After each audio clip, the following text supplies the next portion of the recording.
Bienvenue au podcast Premier Visionnement. Aujourd'hui, nous couvrons un film dans l'univers cinématographique de DC Comics. Rorschach's Journal. Wait, what?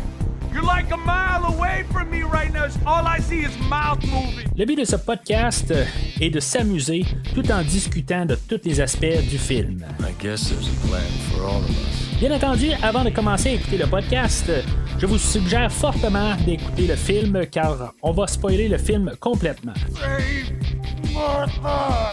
Bonne écoute. Why so serious? Bienvenue à Kandak. Aujourd'hui, on parle de Black Adam, sorti en 2022 et réalisé par Jaume Colette Serra, avec Dwayne Johnson, Hilde Sodge, Sarah Shahi, Noah Centino, Kentassa Swindle, Marwan Kenzari, Buddy Sambongi, Mohamed Amer, Jalen Kristen et Pierce Brosnan. Je suis Mathieu et moi, j'ai pas le temps de perdre pour dire une ligne un matin. Alors, re-bienvenue dans la rétrospective des films de DC. Techniquement, on n'est plus dans la même rétrospective parce que la rétrospective que j'ai fait là, dans les 2 dernières années, c'était pour se rendre au film de Batman. Mais, tu sais, dans le fond, c'est comme la continuité, c'est comme la nouvelle ère de la rétrospective, peut-être. Ce qui est comme un peu ironique d'un côté, parce que le film d'aujourd'hui serait supposément le début d'une nouvelle ère pour les films de DC. En tout cas, c'est ce qu'ils disent. C'est une continuité, ou si, mettons, ce film-là performe bien. En tout cas, on va voir, on va en reparler là, vers la fin de l'épisode aujourd'hui, là, où on s'en va avec la DC dans les prochaines années. Mais avant de commencer à parler là, du film d'aujourd'hui, si des fois vous voulez entendre qu'est-ce que j'ai à dire sur tous les genres 35 films de l'univers DC, tout ce qui a été fait dans le fond dans tout DC, mais c'est important de comprendre, c'est juste ce qui est film, pas tous les films de télé. Mais c'est ça, rendez-vous sur le site internet, vous allez trouver là, tous les Superman, tous les Batman, tous les films connus, mais aussi beaucoup là, des choses qui sont un petit peu moins connues, comme Steel, comme Jonah X, comme Constantine. Puis j'ai découvert aussi quelques films animés là, de DC, là, dans le fond, là, tout directement là, en DVD là, qui ont sorti là, dans les genres 12-15 ans là, au travers de ça. Fait qu'en tout cas, rendez-vous sur premiervisionnement.com, puis vous allez pouvoir tout trouver ça là, dans l'onglet DC. En même temps, ben, si mettons vous voulez en savoir plus sur le podcast, qu'est-ce qui va sortir dans les prochaines semaines, ben rendez-vous sur les réseaux sociaux, sur Facebook et Twitter. Le podcast est plus souvent sur Facebook, c'est plus facile pour moi tout simplement là, de gérer ça sur Facebook. Donc je vous invite à suivre le podcast sur Facebook et Twitter, dans le fond, parce que vous allez avoir plus la nouveauté de la semaine. Mais si maintenant vous voulez plus savoir sur le podcast qu'est-ce qui s'en vient, ben je vous invite à aller sur Facebook, de trouver le podcast sur Facebook, puis même peut-être essayer de trouver là, le groupe privé là, de discussion sur Facebook pour être plus à jour là, dans tout. Alors, le film d'aujourd'hui, c'est un film, dans le fond, c'est comme, c'est pas un spin-off de Shazam, mais ça ressemble à ça. Dans le fond, il y a genre, pas loin de 15 ans de ça, on a eu le remonté un peu des films de super-héros. C'est sûr que, tu sais, on avait là, la trilogie Nolan là, qui était en cours de Batman, puis, tu sais, en tout cas, on avait Superman qui était revenu une couple d'années avant. Puis là, ben c'est ça, on commençait à penser peut-être amener là, Shazam à l'écran. The Rock était attaché à ça et dans le fond, on lui a demandé là, est-ce que tu veux faire Shazam ou tu préfères faire Black Adam. Je crois qu'à partir de là, ben, The Rock a jugé ou il a demandé il a fait un sondage dans le fond pour savoir qu'est-ce que les gens préféraient dans le fond. Puis ça a tombé sur Black Adam. Puis moi honnêtement, je pense que c'est bien pour Black Adam. Pas qu'il aurait fait un mauvais Shazam aussi. Il est capable d'aller chercher aussi l'humour. Je pense que Zachary Levi faisait là, dans Shazam, il serait capable là, d'avoir pris le rôle aussi. Mais je pense que il irait bien mieux avec le rôle de Black Adam. Puis honnêtement, je suis comme surpris quand même que ce projet-là a vu le jour parce que, tu sais, dans les mots d'Hollywood, là, dans le fond, dans ce monde-là, aussitôt que tu es attaché à un tel projet puis que ça prend genre plus que 2 ans, ben il y a des grosses chances que tu fasses plus partie là, du projet éventuellement. Le projet t'a redonné un autre réalisateur, puis on change les acteurs, on change tout ça de bord, puis en tout cas, c'est coutume là, à Hollywood, mais avec tout le temps qu'il y a eu là-dessus, ben je suis vraiment surpris là, que finalement que The Rock a ressorti de ça.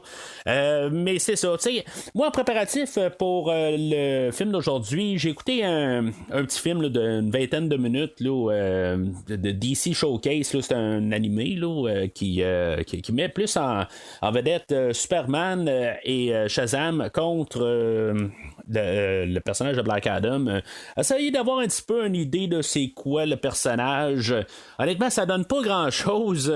C'est juste dans le fond Black Adam qui est comme carrément là, déchaîné puis qui fait juste faire la destruction. Puis c'est pas mal Superman avec avec Shazam qui vont essayer là, d'arrêter. Là. Shazam ben, étant plus Captain Marvel, là, mais en tout cas c'est ça. On essaie d'arrêter Black Adam tout simplement parce que lui c'est ça, il est déchaîné. Ça sert pas grand chose. C'est pas vraiment quelque chose que je recommande vraiment d'écouter. Là, que c'est pas quelque chose qui, contrairement à beaucoup de films animés que j'ai écoutés pour préparer à certains films ou juste à écouter comme conjointement avec un autre film, ben ce film-là servait absolument à rien. Je m'attendais à quelque chose de plus, mais puis en même temps, ben, moi en mettant le disque dans mon lecteur, je m'attendais à un film de 1h15 comme la plupart de tous les films là, de DC. Ben ça c'est juste un court métrage de 22-24 minutes. Puis c'est ça, c'est juste de la destruction tout le long. Fait que absolument ça sert absolument à rien là, d'écouter ça. Juste des fois là, que ça pouvait vous intéresser. Là, c'est juste que on voit un peu qu'est-ce que le personnage avait de l'air avant The Rock, parce que il faut s'entendre aussi que des fois ces animés-là vont sortir dans le temps que le film sort juste pour un peu faire aider à la publicité et tout ça, mais ça fait genre 15 ans que c'est sorti là, je pense bien avant que The Rock soit mêlé à cette histoire-là, mais même s'il était mêlé à ça, ben dans le fond il n'y a pas grande influence là-dedans. Fait qu'en tout cas je suis quand même content de l'avoir écouté, mais c'est ça sert absolument à rien là, d'embarquer avec ça. Aujourd'hui, on a le réalisateur John Colette Serra, que dans le fond, le nom me disait absolument rien, mais quand je regarde qu'est-ce qu'il a fait, j'ai vu quasiment tous ses films. Je sais pas pourquoi que ça a passé carrément à côté, mais en tout cas, réalisateur là, qui a fait le film de Shallows, il vient peut-être un petit peu plus de l'univers horreur. Avec le film de Shallows, film de requin là, avec la femme à Ryan Reynolds, là, Blake Lively, mais aussi comme des films comme L'Orpheline et La Maison de Cire de 2005. Puis il a fait d'autres films aussi d'action là, avec Liam Neeson. C'est juste d'empiler là, de films là, de Liam Neeson. Il y en a fait au travers de ça. Bien sûr aussi, il a réalisé aussi le film là, avec The Rock, Jungle Cruise, qui est sorti quelque chose comme l'année passée aussi. Fait que, en tout cas, c'est un réalisateur là, pour le projet. En tout cas, j'ai pas vu ce film-là, mais en tout cas, j'ai pas nécessairement entendu parler en mal ou en bien. C'est le genre de projet, peut-être dans toute sa filmographie, qui m'intéresse absolument pas. Mais c'est ça. Fait que lui, dans le fond, on avait déjà même approché le Jordan Peele pour prendre le rôle du réalisateur. C'est sûr que c'est un projet qu'on a besoin de quelqu'un, peut-être qui a déjà touché à l'horreur pour une question là, de ton, que ça soit pas trop. C'est pour vraiment pas faire Shazam dans le fond là, pour plus aller quelque chose là, dans de sombre pour amener le personnage à l'écran. Je pense que c'est une bonne idée.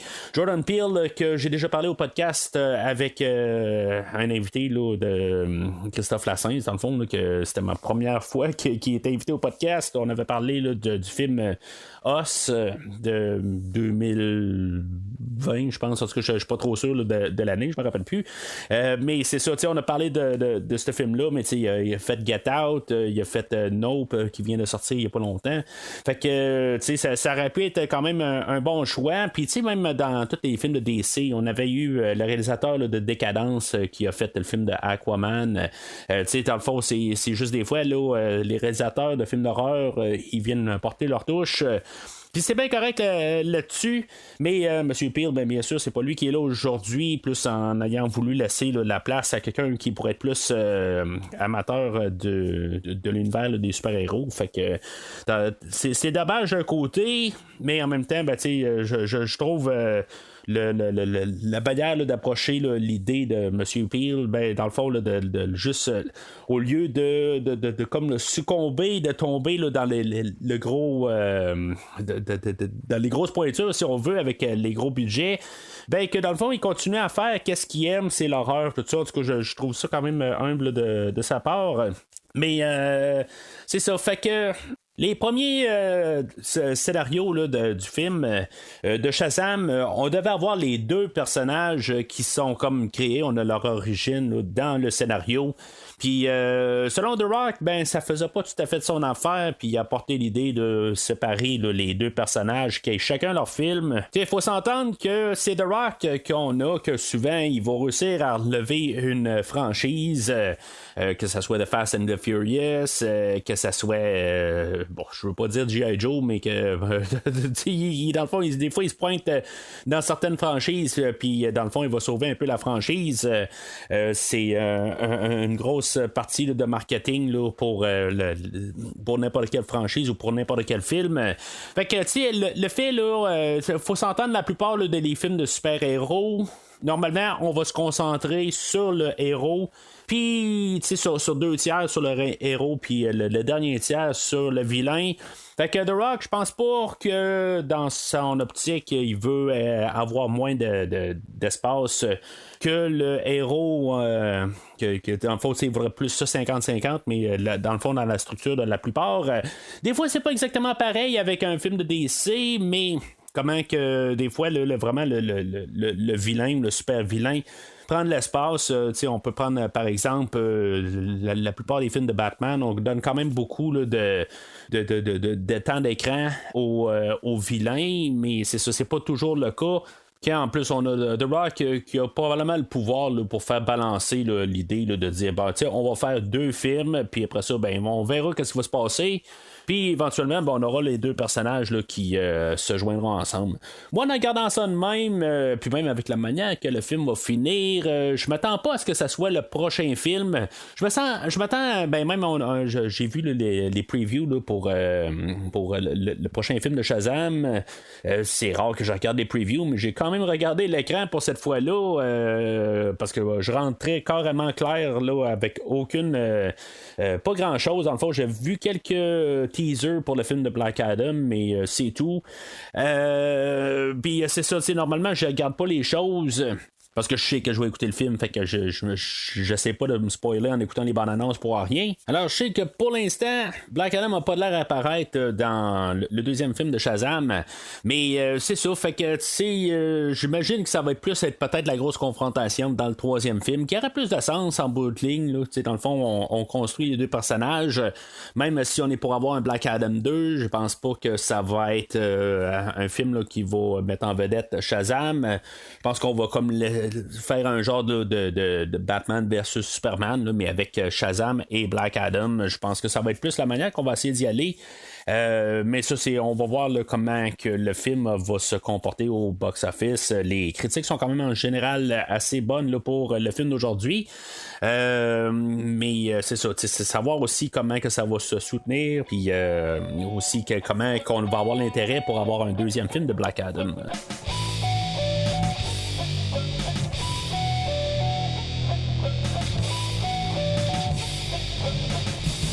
Alors, en partenariat avec Wikipédia, voici le synopsis qui est sur les pages de Wikipédia. Près de 5000 ans après avoir été doté de pouvoirs tout puissants des dieux égyptiens et emprisonné très rapidement après, Teth Adam est libéré de sa tombe terrestre. Son ancien royaume, Kandak, est désormais contrôlé par des mercenaires d'Intergang qui exploitent les ressources locales et imposent une dictature aux habitants. Teth Adam fait la connaissance d'Adriana Thomas et de son jeune fils qui le considère comme un héros. Ce n'est pas l'avis de la Justice Society menée par Carter Hall ou Hawkman qui voit en lui une menace. Fait que le film aujourd'hui, c'est vraiment là comme la dualité là, de est-ce que c'est un héros, est-ce que c'est un vilain. C'est beaucoup une question de perspective. Selon le peuple, ils vont le voir comme un héros. Même Black Adam, lui ne se voit pas comme un héros. Dans le fond, on va embarquer là-dedans là, dans toute l'histoire où dans le fond, il est juste né de pure rage là, comme personnage là, avec parce que dans le fond, son gars s'est fait tuer devant lui. Mais tu sais aussi, c'est le côté, est-ce que par définition, il va devenir comme le sauveur du peuple, parce que en bout de ligne, on va même nous mettre dans la face que c'est un petit village là, perdu en Égypte, puis il y a genre personne qui s'occupe de ça, que ça fait genre 27 ans que le village est terrorisé là, dans le fond là, par des mercenaires qui prennent le contrôle, puis dans le fond la Justice Society elle s'occupe pas de ça, puis là ben tout d'un coup à cause qu'il y a un vilain qui sort de nulle part, ben là tout d'un coup on va savoir c'est quoi Kandak, puis on va se pointer là pour tasser le personnage là, de Black Adam. Là, je vous dis Black Adam, dans le fond, tout le long du film, là, on va le connaître comme Teth Adam, là, mais en tout cas, juste pour la simplicité des choses, je vais d'autant l'appeler le Black Adam pour tout simplement là, pour faire une narrative plus simple. C'est sûr que on va embarquer là, beaucoup là, d'idées là, familiales, le père et son enfant, mère et son enfant. On embarque là, des idées de même, mais c'est sûr que en bout de ligne, là, c'est beaucoup la dualité là, le bon choix ou le héros. Versus le côté obscur. Peut-être en d'autres mots, peut-être une crise d'identité.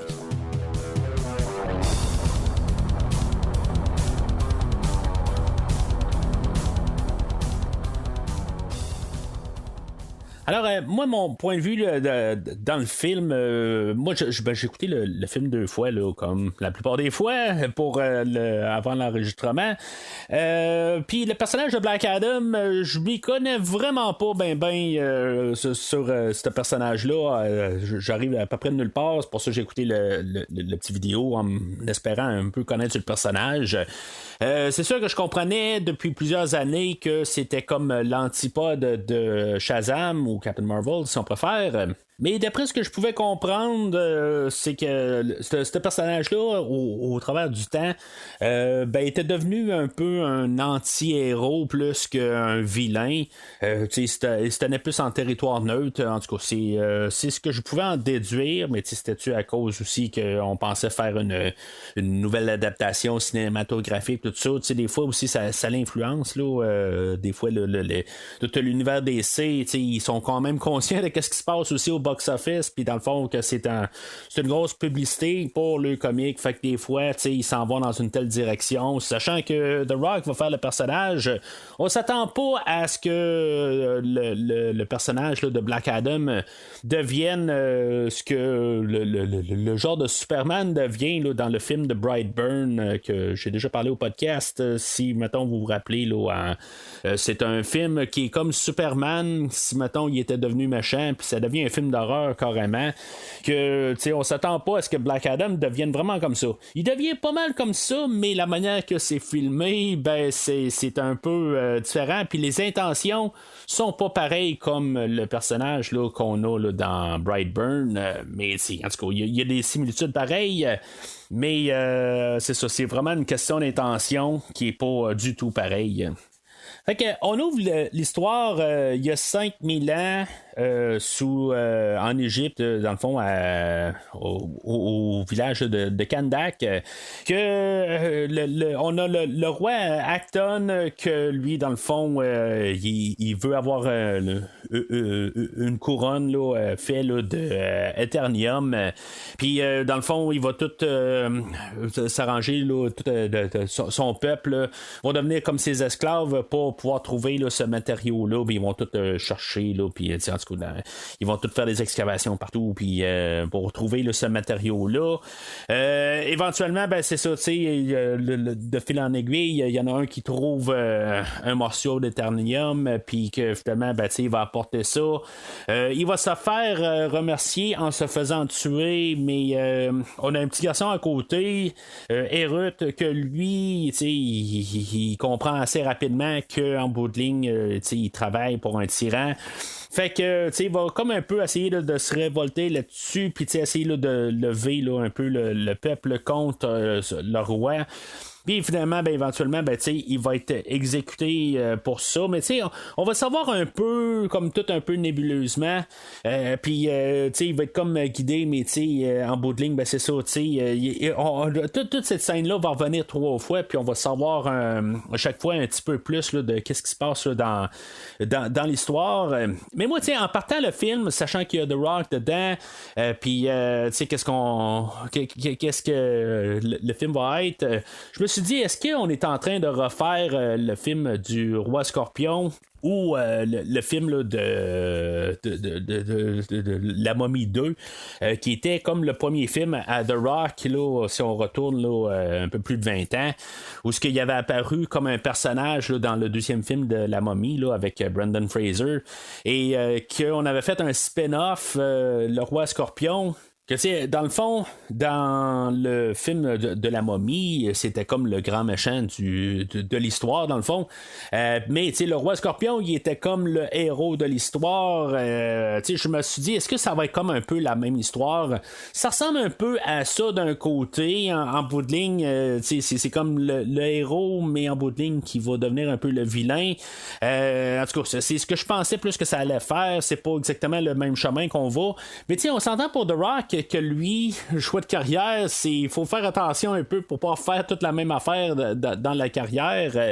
Mais je trouvais ça un petit peu intéressant de la manière que ça a parti, puis que, ben, intéressant. En tout cas, j'étais comme là, est-ce qu'on va refaire la même maudite affaire? Ça fait quand même longtemps que j'ai visité là, les 2 autres films que je parlais, mais tout simplement que je me suis dit, ça serait un petit peu nono de refaire le même principe pour s'assurer là, que le personnage de Black Adam soit comme quand même là, sur le bon côté en guillemets, au pire là, dans le côté gris, mais on le voit partir sur tout le bon côté, la justice, tout ça, puis que finalement ben, éventuellement quelque part il devient juste qu'est-ce qu'il a juré ne pas être, mais c'est ça, on s'en va un peu là, dans d'autres directions, mais ça me faisait penser à ça pas mal au début.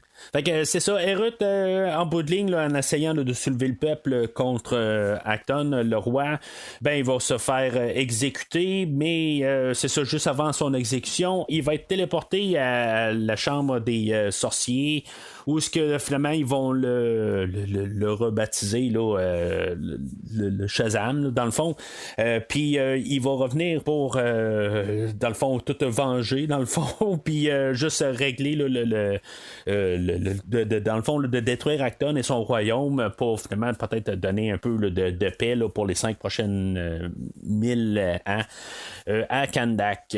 Fait que on saute dans le temps, puis on est dans le présent. C'est-tu le présent ou c'est-tu un peu dans le passé? C'est-tu Terre 2 aussi? On en reparler dans quelques minutes là, quand on va parler là, de la Justice Society of America, que j'avais lu ça dans quand en préparatif au film de Batman, là, j'avais lu une brique là, c'était vraiment quelque chose de vraiment intéressant, que c'était toute l'historique de Batman, puis dans le fond il avait apparu là, dans les premiers Detective Comics comics, là, quelque chose comme en 1937, là, je peux me tromper de quelques années. Là. Mais toute la première ère de tous les super-héros ont été comme apportés dans un ère alternatif, éventuellement là, dans les années 50, 60, à quelque part, là, parce qu'ils ont comme voulu renouveler là, les super-héros, mais on a comme fait comme toute la première ère des super-héros, ben, on les a apportés dans un univers alternatif, disant que ça c'est Terre 2, puis les super-héros qui apportaient présentement en 50-60, ben ça c'était la version ultime, là, c'était comme la Terre 1, tu sais. C'était un petit peu chien un peu d'un côté que tu sais dans le fond tout ce qu'ils ont construit, pourquoi qu'il existait, ben il était devenu comme le côté moins important, mais tu sais je comprends pourquoi qu'ils l'ont fait pour une question là, de renouveler leur stock puis dire qu'est-ce qui s'est passé avant. Ben c'est plus important dans le fond parce que c'est pas ce qu'ils sont supposés être, ce qui est réel c'est la Terre 1, mais c'est ça ce qu'on avait la Justice Society of America qui faisait partie de Terre 2 dans le fond avec l'ancienne gang, puis c'est là où on a le Justice League qui est plus avec la gang de Terre 1. Là, je veux dire ça aussi en toute transparence. Il y a peut-être des petits mots, des petits détails, OK, parce que je connais l'univers. Ben, j'en ai lu tout ça, y a-tu des détails que j'ai perdus? C'est possible, je ne suis pas comme fluent dans tout l'univers au complet, je veux juste être très clair avec ça, fait que si des fois vous arrivez puis vous dites là, ben Mathieu de premier visionnement, ben tu sais il connaît tout puis tout ça, ou l'inverse, ben que il dit qu'il connaît tout puis qu'il finalement il connaît rien. Si maintenant vous partez dans une des deux directions, j'essaie d'être le plus transparent là-dessus. Je suis plus là, dans la lignée moyenne, peut-être moyenne avancée, mais c'est tout. Il y a des choses, ça se peut que je dise qui n'est pas à 100% dans l'historique des personnages.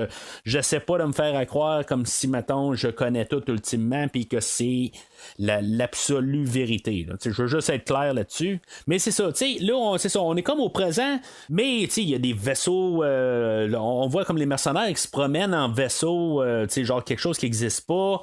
La technologie, elle semble être quand même assez récente, mais en même temps, on semble être quasiment sur un univers alternatif parce que, on s'entend que aussitôt que Black Adam se pointe, pourquoi que Superman n'est pas là, pourquoi que Aquaman n'est pas là, pourquoi qu'on n'a pas le Flash qui apparaît, c'est pourquoi qu'on va chercher juste une petite équipe, il y a comme plusieurs affaires qui fait comme on est-tu dans un univers alternatif.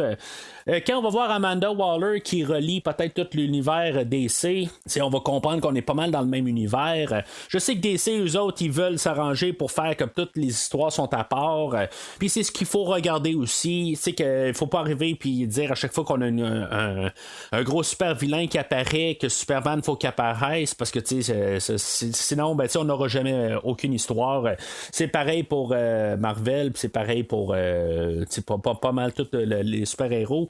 Faut quand même arriver puis juste se dire bon ben on fait une histoire à part puis pour raison ou quelconque Superman est indisponible, il a dormi tout le long parce que même toute l'histoire du film aujourd'hui ça se passe peut-être on dirait en genre de 12 heures, peut-être 2-3 jours le maximum. Tout est vraiment assez condensé là, dans le temps là. C'est comme ça roule puis ça arrête jamais là. Fait que c'est ça, tu sais, on est introduit au personnage là, de Amon, que lui c'est un jeune garçon qui est sur son skate, puis tu sais, on voit que c'est un fan de super-héros parce que tu sais, il lit des comics, on voit que dans son sac à dos, il y a du Wonder Woman, puis il y a du Aquaman, des affaires de même. C'est comme un peu qu'est-ce que l'univers DC, qu'est-ce qu'elle est. Tu sais, on sait qu'ils sont réels, mais qu'en bout de ligne, il y a quand même des écrivains qui ont écrit des histoires quand même pour les mettre en faire des livres. Je sais pas si Superman reçoit des royautés là-dessus, ou Wonder Woman ou n'importe qui. Hein, c'est comment que ça marche là. Je trouve que c'est le genre d'affaires qu'il faut pas se poser de questions. Mais c'est comme des fois, ça fait juste un mal de tête parce que si maintenant tu commences à trop te poser de questions, même je pense que si tu t'en poses une, ça l'ouvre tellement d'idées là, de comment que ça peut marcher cette affaire-là. On va voir la chambre à Amon un peu plus tard où il y a plein de posters de Superman, de Batman, d'Aquaman, puis en tout cas toutes les DC dans le fond. Il y a des figurines du nouveau Batman. Je suis même pas sûr si j'ai pas vu genre Batman de Batman Forever là-dedans. C'est comme dans tout ça, ça fait juste un cassage de tête. Je comprends que c'est des Easter eggs, mais sauf que c'est comme c'est ce qu'on voit à l'écran. C'est comme ça dit que tout existe, mais ça n'existe pas en bout de ligne. C'est tout ça un peu. C'est mettons, on regarde tous les films, pourquoi qu'on voit le Batman de Robert Pattinson quand on devrait voir celui-là de Ben Affleck. Il y a comme un peu toutes ces affaires-là. C'est comme quelque part, il y a un écrivain qui a fait des comics, puis dans le fond, il interprète tout le symbole peut-être de Batman, puis il y a différents artistes. On va peut-être prendre ça de même. Là, en tout cas, là, je suis vraiment en train là, de justement embarquer dans une discussion qu'on devrait pas avoir dans cet univers-là, parce que dans le fond, les héros devraient vivre dans cet univers-là, pas être des livres des histoires. C'est sûr qu'à quelque part, c'est ça un peu aussi les super-héros, ils doivent un peu inspirer les jeunes, ou en tout cas le public dans le fond, à faire là, des bons choix, des affaires de même. Là. En tout cas, c'est comme ça que j'ai pas mal tout vu ça. Dans la plupart là, des autres films, on a souvent comme des super-héros fictifs. Mais là, on est rendu avec des... on s'entend sur tout fictif, là. Mais là, à cette heure, on prend vraiment ceux-là qu'on a utilisés. On a des films. C'est comme on est en train de quand même se faire de la promotion facile à l'intérieur là, de notre univers. Mais je suis pas sûr que tout ça marche ensemble correctement. Là. Alors ensuite de ça, on est introduit là, à sa mère Adriana, qui est avec son frère sont tous dans une petite minivan. Là. Dans le fond, c'est le truck de compagnie là, de Karim, son oncle, que lui, une compagnie d'électricité puis ou d'électricien. Puis c'est ça, ils sont avec Hicham ou Ishmael, excusez. Et de Samir, que eux autres, ils sont comme en quête là, d'aller trouver la couronne, dans le fond, là, qu'on a parlé un peu plus tôt. Peut-être un peu pour se débarrasser là, des mercenaires. C'est un peut-être petit bout d'histoire là, où ce que j'ai pas tout à fait là, saisi exactement pourquoi qu'ils veulent trouver là, cette couronne-là. Peut-être un peu pour retrouver là, le symbole là, de dans le fond de liberté, pour aider au peuple de se soulever là, envers là, tous les mercenaires. Je pense que ça a plus de sens à penser ça de même, mais en tout cas, il y a peut-être quelque chose. Là, c'est comme un petit peu trop flou. Là, c'est comme ça a quasiment pas de sens là, de rendu là juste levez-vous, vous n'avez pas besoin d'une couronne. Là. Fait que là, c'est ça, ils vont se retrouver là, où ce qu'ils ont retrouvé là. Où est-ce qu'ils savent que la couronne elle est. J'ai pas vraiment encore compris le détail exactement de comprendre pourquoi ils savent que c'est où l'endroit. Mais c'est ça, éventuellement ça va peut-être être quelque chose qui est des fois plus facile à comprendre là, dans le visionnement à la maison. Mais c'est ça, en tout cas, ils trouvent là, des grottes où ce que la couronne a été gardée là, dans le fond, dans les décombres de où ce que le château là, d'Acton était là, probablement. On a Karim que lui attend là, dans sa camionnette, puis qu'il va commencer à écouter une chanson là, du groupe Player, là, Baby Come Back.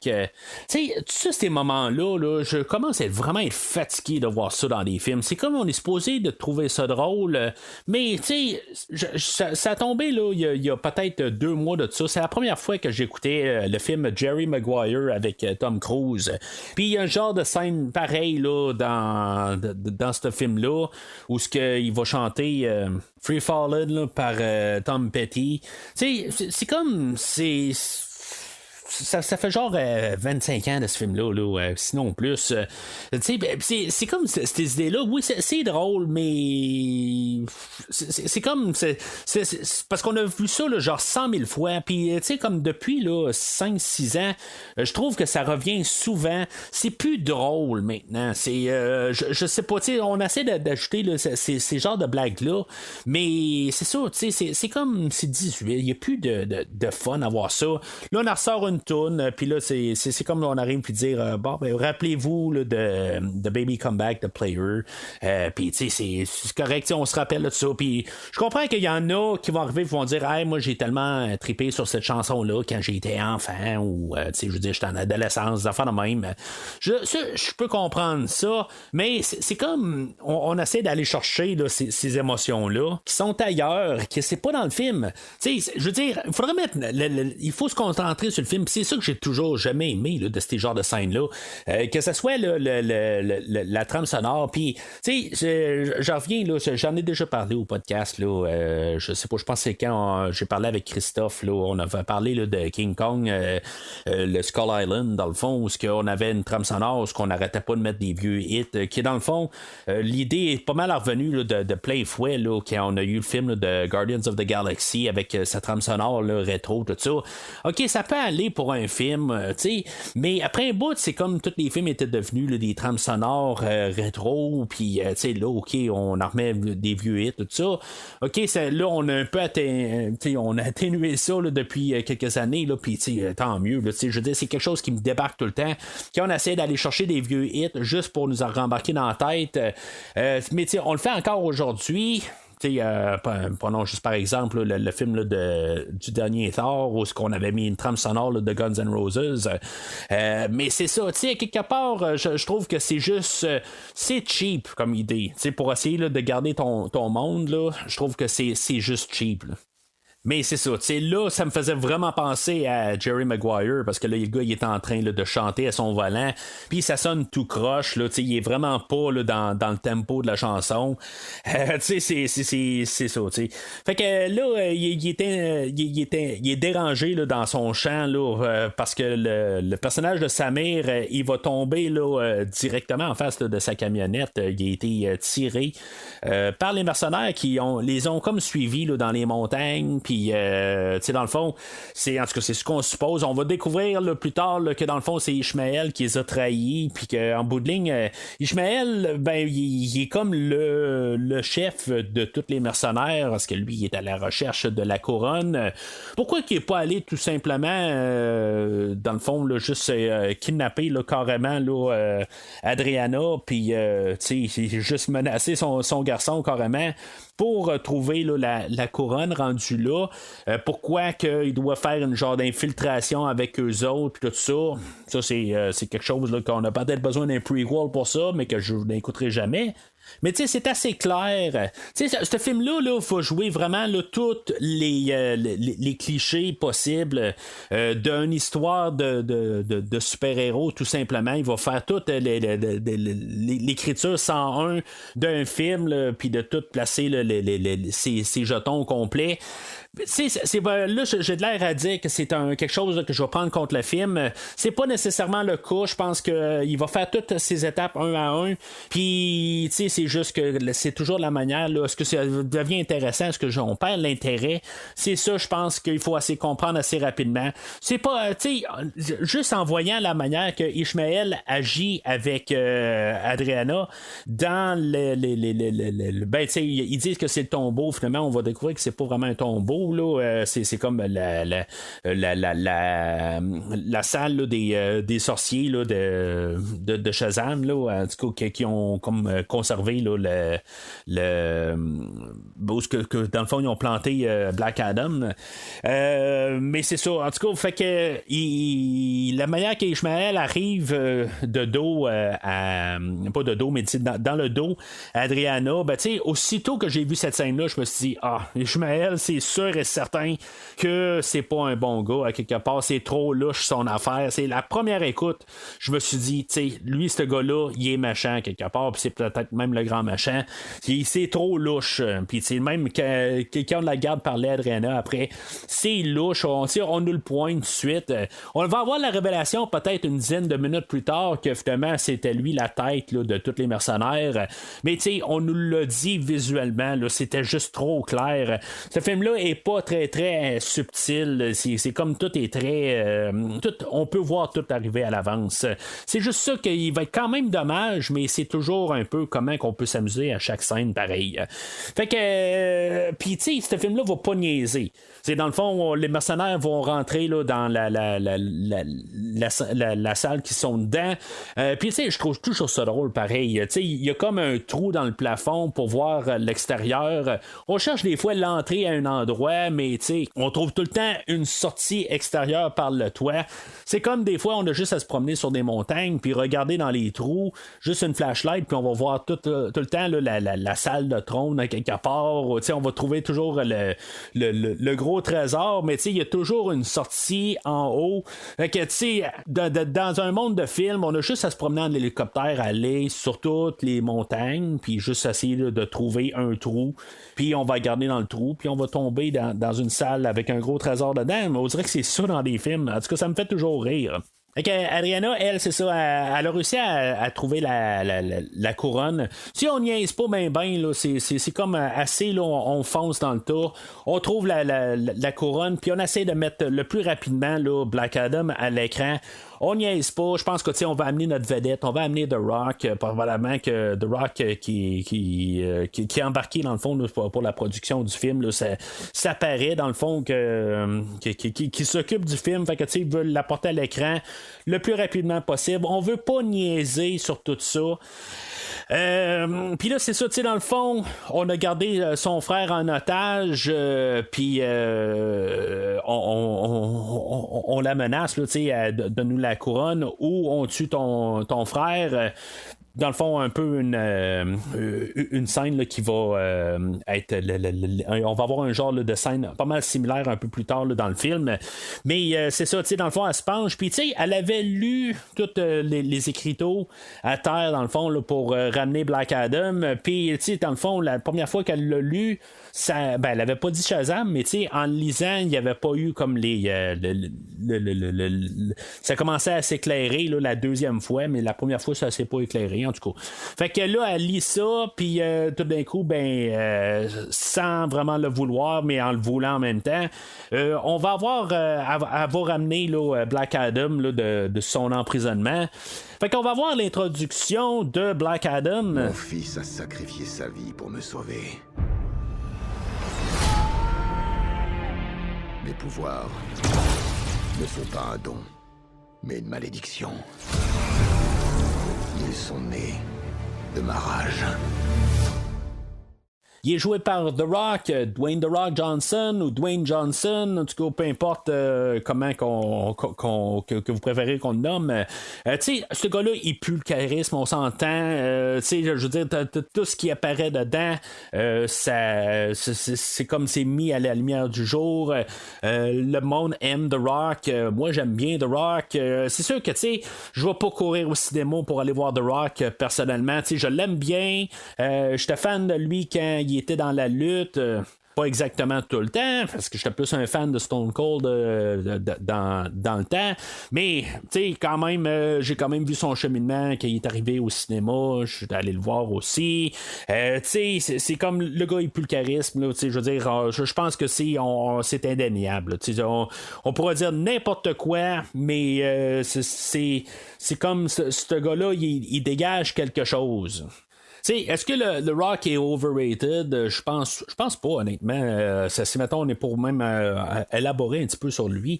Il a une bonne carrière, puis ça le démontre au complet. Là. C'est comme t'es sûr d'avoir c'est comme il donne une valeur sûre en guillemets là, du produit. Puis je suis pas allé voir grand chose avec The Rock, honnêtement. Il y a pas grand film que j'ai vu avec lui. J'ai vu c'est Fast and Furious. Je les ai pas tous vus, je pense, ceux-là qui sont avec lui. c'est lui là, qui mène la franchise Jumanji dans cet incite. Puis, dans le fond, en regardant là, le box-office de ces films-là, ben, il apporte quand même, il est quand même capable de soutenir là, bien là, toute une franchise. Il a relevé justement là, la franchise là, de Fast and Furious qu'il est arrivé dedans, où les autres sont en train là, de s'enfoncer, puis il est arrivé là, puis il a soulevé là, la franchise. Fait qu'en tout cas, on va oublier un peu The Rock, puis on va parler de Black Adam. Là, c'est ça, tu sais, dans le fond, dans ces scènes d'introduction, il va tuer à peu près tous les mercenaires. Puis il faut dire tuer. Tu sais, c'est comme là, il en tient un par le collet, puis il va le désintégrer. Tu sais, puis on va voir juste ce qui reste là, de son squelette. Là, tu sais, on met le paquet. Puis, tu sais, je pense que c'est important un peu pour comprendre que ce personnage-là n'est pas vraiment bon en bout de ligne. Il y a pas de. Ben, c'est pas qu'il est méchant, mais qu'en bout de ligne, il n'y a juste pas de barrière. Puis, je pense que c'est ça qu'il faut essayer de comprendre. Qu'en bout de ligne, il est dans son chemin, puis, tu sais, t'as pas d'affaires dans son chemin. Puis là, ben, c'est ça, tu sais, je me dis pareil, juste à la première écoute, je me suis dit, on est à peu près à 20 minutes là, du début du film, puis on est dans les grosses séquences d'action, on a Black Adam contre des hélicoptères, on en refait encore un peu une passe là, de musique là, avec The Rolling Stones là, qui joue la chanson Paid in Black, qui est une bonne chanson aussi, là. Je suis pas le grand fan là, des Rolling Stones, je suis plus un fan des Beatles, mais c'est ça, tu sais, on embarque, c'est drôle un peu, mais c'est comme c'est drôle un peu la manière que c'est apporté la chanson Paid in Black, parce que c'est comme si l'écrivain là, de musique là, du film, là, Lorne Balfe, lui il a commencé à embarquer là, un peu une version orchestrale là, de la chanson, puis tout d'un coup on entend la chanson là, éventuellement. Pendant un moment, juste parler là, de la musique du film. Lorne Balfe, que je connais pour l'écrivain genre de musique pour Terminator Genesis, genre. Il était associé aussi là, à la trame sonore là, de Top Gun. Puis c'est lui aussi, je pense qu'il faisait la musique de Batman, Lego Batman. Dans le fond, c'est 3 films que j'ai couverts au podcast. Mais à part de ça, il y a une couple d'affaires que j'ai vues. Je sais qu'il a fait quelques trames sonores là, pour Marvel, puis en tout cas c'est un auteur que je vois pas vraiment beaucoup. Je déteste pas nécessairement la trame sonore que j'ai écoutée genre une fois et demie là, en préparatif là, pour avoir un peu là, juste un peu le sentiment un peu. Je trouve que c'est quelqu'un qui essaie de sonner comme Hans Zimmer. Il est pas mauvais en tant que tel, mais la trame sonore elle sonne vraiment comme Hans Zimmer-esque. Mais sauf que je trouve que quelque part là, il va juste mettre l'emphase sur une il va comme créer un thème là, pour Black Adam, puis c'est pas mal ça qu'on va entendre tout le long. Honnêtement là, c'est la trame sonore là, le thème là, c'est comme à toutes les 3 minutes on va revoir là, la tune de Black Adam tout le temps réapparaître. C'est comme un peu ça devient redondant. C'est juste ça que je vais trouver sur la trame sonore d'aujourd'hui. C'est pas qu'elle est mauvaise, c'est juste que tu sais, je change un peu là, tu sais, trouve un peu des variations. Lâche un peu le thème là, de Black Adam, fait autre chose. Mais comme je dis, c'est quand même correct ce qu'il fait aujourd'hui. Elle a sa place, elle se marie pas trop avec l'arrière-plan où ce qu'on l'entend plus. Elle est très importante là, pour le ton du film. C'est quelque chose qu'on entend souvent aussi. C'est ce que je trouve le fun aussi dans le film aujourd'hui, c'est que la trame sonore elle a sa place. Pas juste tout le temps là, bon, Rolling Stones qui arrive ou Baby Come Back encore. Plus tard on va avoir aussi là, un montage avec la chanson là, d'Ennio Morricone là, dans le film là, de Les Têtes d'une fois là, dans l'Ouest là, avec Clint Eastwood. C'est comme il y a sa place au travers de tout ça, puis il est vraiment important là, pour le ton du film. Juste une petite note à part, si des fois vous entendez ma voix qui tout d'un coup dégringole, je pensais pas que j'allais devoir faire ça, pour ça que je fais ça en ce moment. Si des fois vous entendez que ma voix dégringole, c'est parce que je traîne encore ce fameux rhume qui a commencé il y a 2 semaines et que je suis vers la fin, mais que des fois c'est possible que ma voix dégringole. Et je m'en excuse profondément. Alors, de retour dans la scène où on a l'introduction là, de Black Adam, puis dans le fond, tout le monde essaie là, de le descendre, puis dans le fond, on n'est pas capable de le toucher tout simplement. C'est ça, il y a les mercenaires, il y a les hélicoptères.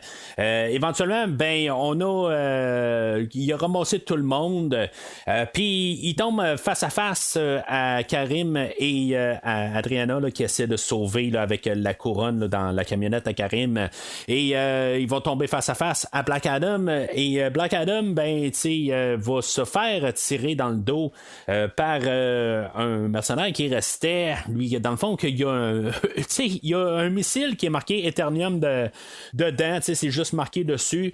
On va comprendre que l'Eternium c'est la seule affaire qui est pas mal capable de blesser Black Adam. C'est dans le fond ça va comme le mettre ça va l'assommer tout simplement là, pour un certain temps, mais on peut voir que même s'il y a un missile dans les mains, ça ne l'a pas tué. En tout cas, c'est comme même s'il y a un missile plein d'éternium, ça va pas le tuer. Mais c'est ça. Ça se contredit un peu. Moi, honnêtement, je pensais que ça allait être vraiment comme la kryptonite à Superman, puis que on allait avoir finalement le grand machin qui va avoir une soute en éternium à la fin du film. Mais c'est vraiment assez subtil quasiment. L'éternium, je trouve que je trouve ça le fun d'un côté qu'on va pas avoir fait comme tout d'un coup, ben là on va faire un fusil en éternium, puis on va essayer, tous les machins vont avoir des mitraillettes avec ou des AK-47 ou n'importe quoi là, plein de munitions d'éternium. Non, c'est juste quasiment cette scène-là, puis ça va revenir un peu plus tard quand on va comprendre que Black Adam est sensible à l'éternium, mais c'est quasiment tout. Je trouve ça quand même spécial, même que pourquoi quasiment nous mettre ça dans pourquoi carrément nous en parler.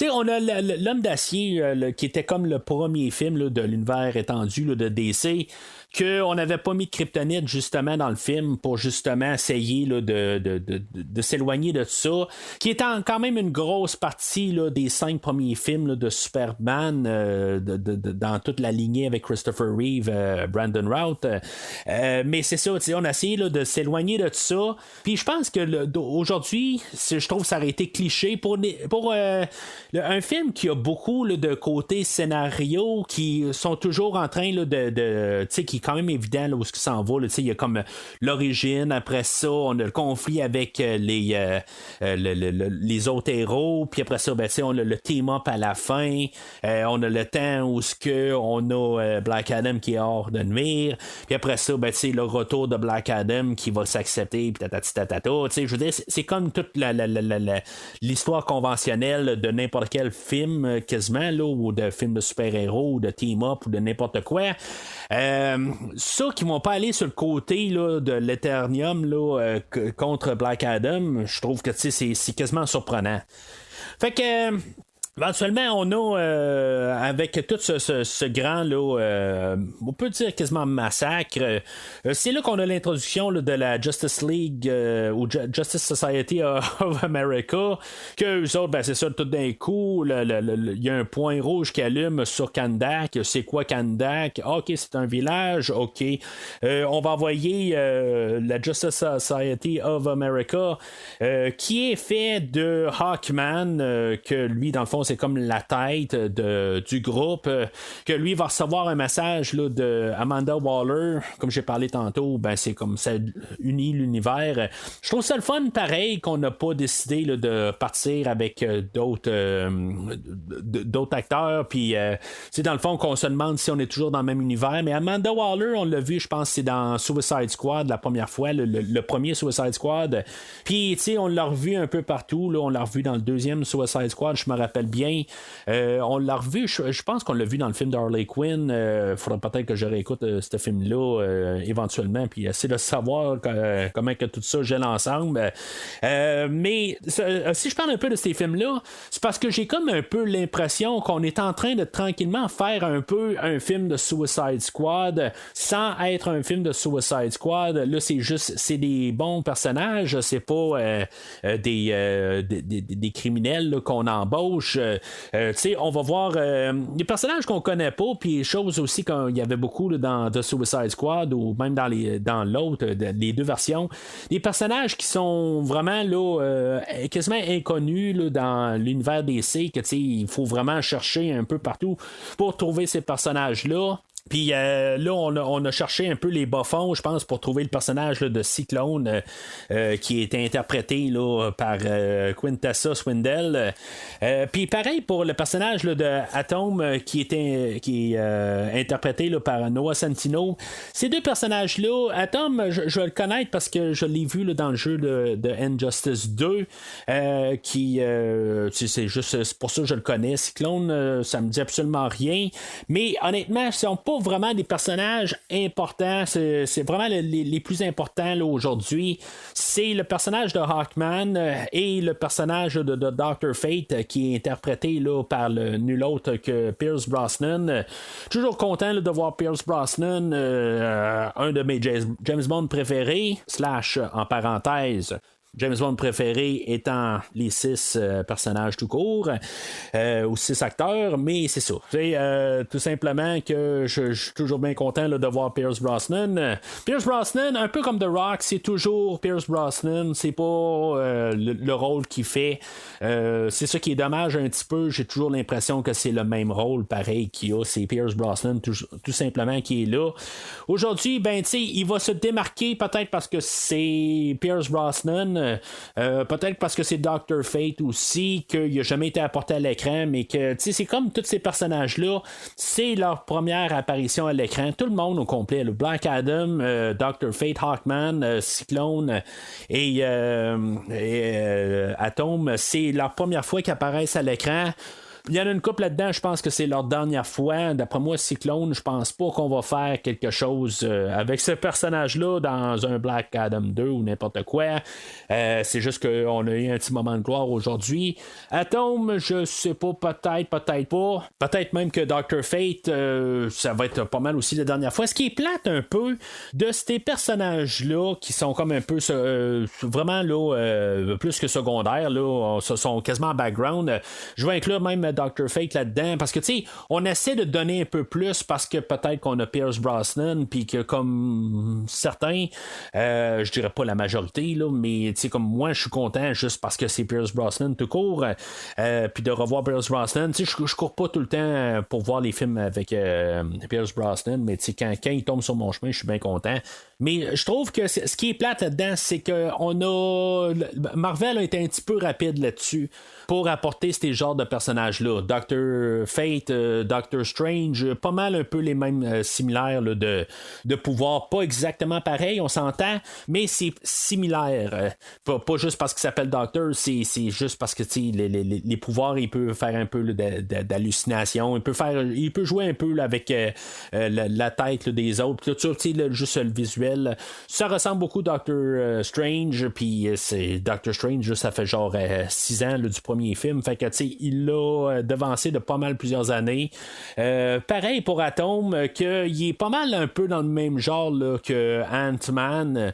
Ça y ressemble pas mal. C'est pas Ant-Man descend, il vient plus petit, mais je pense que dans le deuxième film, il devient super grand aussi.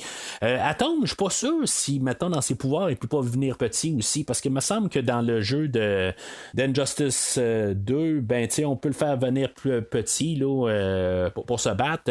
Mais dans le film aujourd'hui, il va juste devenir gigantesque.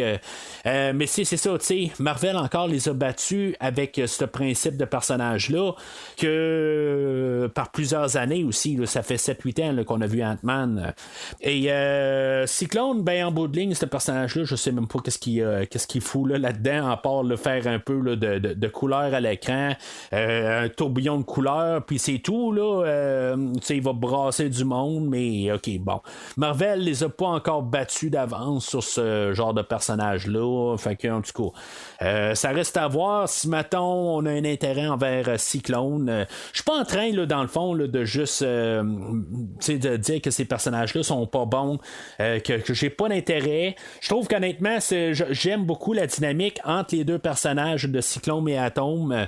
Je trouve que c'est un plus au film. Mais ils sont pas là assez pour donner une grosse impression sur le film. Je pense que c'est ça un peu. C'est tous les moments avec Atom et Cyclone, sont le fun, ça rajoute, mais c'est sans plus. Là. Je vais pas aller voir Black Adam puis me rappeler de tout ça. La prochaine fois que je vais écouter le film, je serai pas comme ça. Ah oui, c'est vrai, c'était les gros moments avec Atom et Cyclone. Là. Ils sont là, puis ça me dérange pas quand je vois ces moments-là. C'est tout ça que je peux dire là-dessus. Dr. Fate, c'est juste parce que c'est Pierce Brosnan, puis que, je veux dire, j'embarque dans chaque moment qui est là. Mais c'est ça, je sens déjà tout de suite, là, dans les premières scènes, on voit qu'il y a comme une amitié entre Hawkman et Dr. Fate. Éventuellement, il arrive avec une idée que Dr. Fate a vu l'avenir, puis que Hawkman va mourir, puis dans le fond, il y a tout le temps cette vision-là. Mais je veux dire, ça prend pas 2 secondes pour me dire, bon, ben là, il voit que Hawkman va mourir, ben finalement, ben, ça va pas ça qui va se passer pendant le film. Ça va être Dr. Fate qui va mourir à la fin, ça a comme pas le choix. Je me suis comme posé un peu la question un petit peu, est-ce qu'on va faire tout de suite mourir Pierce Brosnan, pareil, mais je me suis dit, bon, ben c'est comme ça que ça va. La plupart des films, de toute façon, fait que j'ai mis cette idée-là tout de suite au placard. Je me suis dit, c'est sûr que Dr. Fate va mourir d'ici la fin du film. Ça a comme juste ça a du sens à quelque part juste pour une écriture 101 d'un scénario tout court. On amène une vedette pour faire un martyr pour la fin du film rendu là. Ça s'est fait avec Star Wars l'épisode 1 l'épisode 4 plutôt, puis ça s'est vu bien souvent là, après, tout le temps à essayer d'amener une genre de légende ou quelque chose de même, là, un personnage là, qui est plus connu que peut-être les autres, puis on le tue dans le fond juste pour faire un coup là, de déclat là, à la fin là, du film là. Fait en tout cas, fait qu'on reprend, ben c'est ça, eux autres sont au repère là, de la Justice Society. Ils vont partir de là dans un genre de vaisseau que honnêtement ça me rappelle pas mal là, le vaisseau Klingon là, de Star Trek, là, le Bird of Prey. C'est juste qu'il est pas en vert, il est juste comme en gris, mais je trouve que comme sa carrure me fait penser beaucoup à un vaisseau Klingon de Star Trek. Puis c'est ça, fait que dorénavant je vais appeler ça le Bird of Prey tout simplement.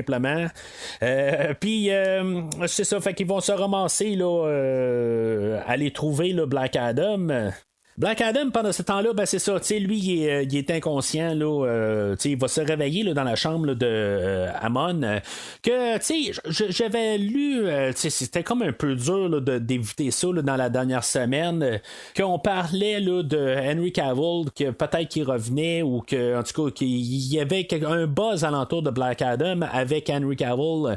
J'ai essayé de contourner là, dans toutes les possibilités là, inimaginables pour essayer là, d'éviter là, de savoir si Henry Cavill allait apparaître dans le film aujourd'hui. J'ai réussi à éviter ça, je vais dire. Honnêtement, je suis quand même assez surpris parce que je vois que c'était comme ça remplit là, tout l'Internet. Mais j'ai quand même eu un certain doute à quelque part, mais parce qu'il y a un bout, j'ai comme vu quelque chose passer qui dit que Dwayne Johnson avait demandé à ce que ça soit la version de Henry Cavill qui apparaît dans Black Adam. Bien, en écoutant le film, ben je me suis dit avec quand Black Adam se réveille, il va brûler la face d'un poster de Superman. Fait que là, je me suis dit, ben, même si ça avait pas de l'air vraiment du suit à Henry Cavill, je me suis dit peut-être que j'ai manqué quelque chose. C'est sûr que j'aimais pas tout à fait là, la suit dans Justice League. Je me suis dit peut-être que c'était celle-là, puis je l'ai pas vraiment remarqué. Là, ça passait trop vite. Que finalement, ben, c'est ça, on a utilisé la suit. Un peu pareil comme dans Shazam, où on avait utilisé la suit de Henry Cavill, mais on n'avait pas utilisé Henry Cavill pour faire Superman. Mais c'est ça, tu sais, je me suis dit, bon, c'est ça qu'on parlait. On verra pas là, Henry Cavill. La Warner s'est pas encore décidé là, de ramener Henry Cavill dans le film. Fait que, tu sais, moi, j'ai comme fermé l'idée tout de suite. Je me suis dit, on a trouvé une manière de peut-être dire que Henry Cavill va peut-être reprendre Superman ou pas, ou en tout cas, on laisse ça là, dans une zone grise. Puis, je trouve ça bien le fun de même parce que ça laisse beaucoup là, pour le teaser à la fin, puis de pouvoir avoir été bien content là, de revoir Henry Cavill apparaître vraiment lui le personnage de Superman dans une nouvelle scène. Mais là, c'est ça. Fait que là, Black Adam se réveille dans la chambre de Hammond. Il va se guérir dans le fond, où dans le fond, il y a un pansement fait là, en bric-à-brac, tout simplement. Là, c'est quasiment des feuilles de papier qu'on a mis là, avec du scotch tape.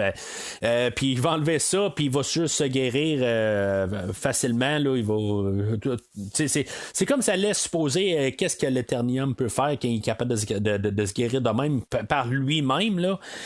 Puis en même temps, en tout cas, c'est sûr que c'est magique. Là, fait que, il ne faut pas se poser de questions là, d'où que son énergie elle vient. C'est là où je vais peut-être justement essayer de commencer à me dire, y a-tu un fond à son énergie? Superman a besoin de quand même le soleil pour se réénergiser. Lui, dans le fond, je comprends, c'est de la magie, mais il faudrait qu'il y ait quelque chose quand même un peu là, juste pour une batterie, tout simplement, là. Parce que là, c'est ça, tu sais, il y a un missile plein d'Eternium qui a sauté là, dans les mains là, de Black Adam. Puis, il a survécu à ça. Puis, par-dessus ça, ben, il est capable de se guérir quand même. Tu sais, il faut qu'il y ait quand même quelque chose. Là, tu sais. Je comprends qu'on essaie de construire un personnage qui va être plus fort que tous les autres super-héros, puis tout ça. Puis, en tout cas, on verra bien là, qu'est-ce qui va se passer. C'est quand on va avoir un face-à-face avec l'homme d'acier lui-même. Là. Éventuellement, s'ils font ce film-là. Mais en tout cas, fait que là, il est dans la chambre, puis là, on voit que dans le fond, Hammond va lui dire, là, ça fait 5000 ans là, qu'il était enfermé, là, puis qu'on t'a libéré il y a 5000 ans là, depuis ce temps-là. On voit que quand même, là, il se fout pas mal de tout. J'aime quand même la scène où ce que Black Adam va traverser le mur, tout simplement. Il va marcher. Puis c'est ça, en bout de ligne, le mur est dans son chemin, il fait juste marcher. Tu sais, dans le fond, ça va être quelque chose là, qui va passer tout le film, quelque part. C'est tout le temps un peu ce gag-là qui revient.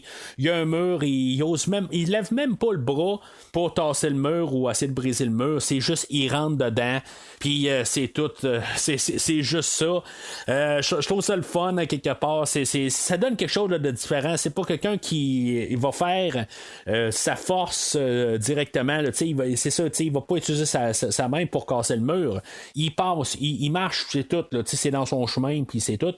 C'est sûr qu'il n'a pas fait pareil à Hammond. Il l'a pas défoncé à rien. Il prend puis il tasse pour quand même montrer là, que il est pas cruel, peut-être.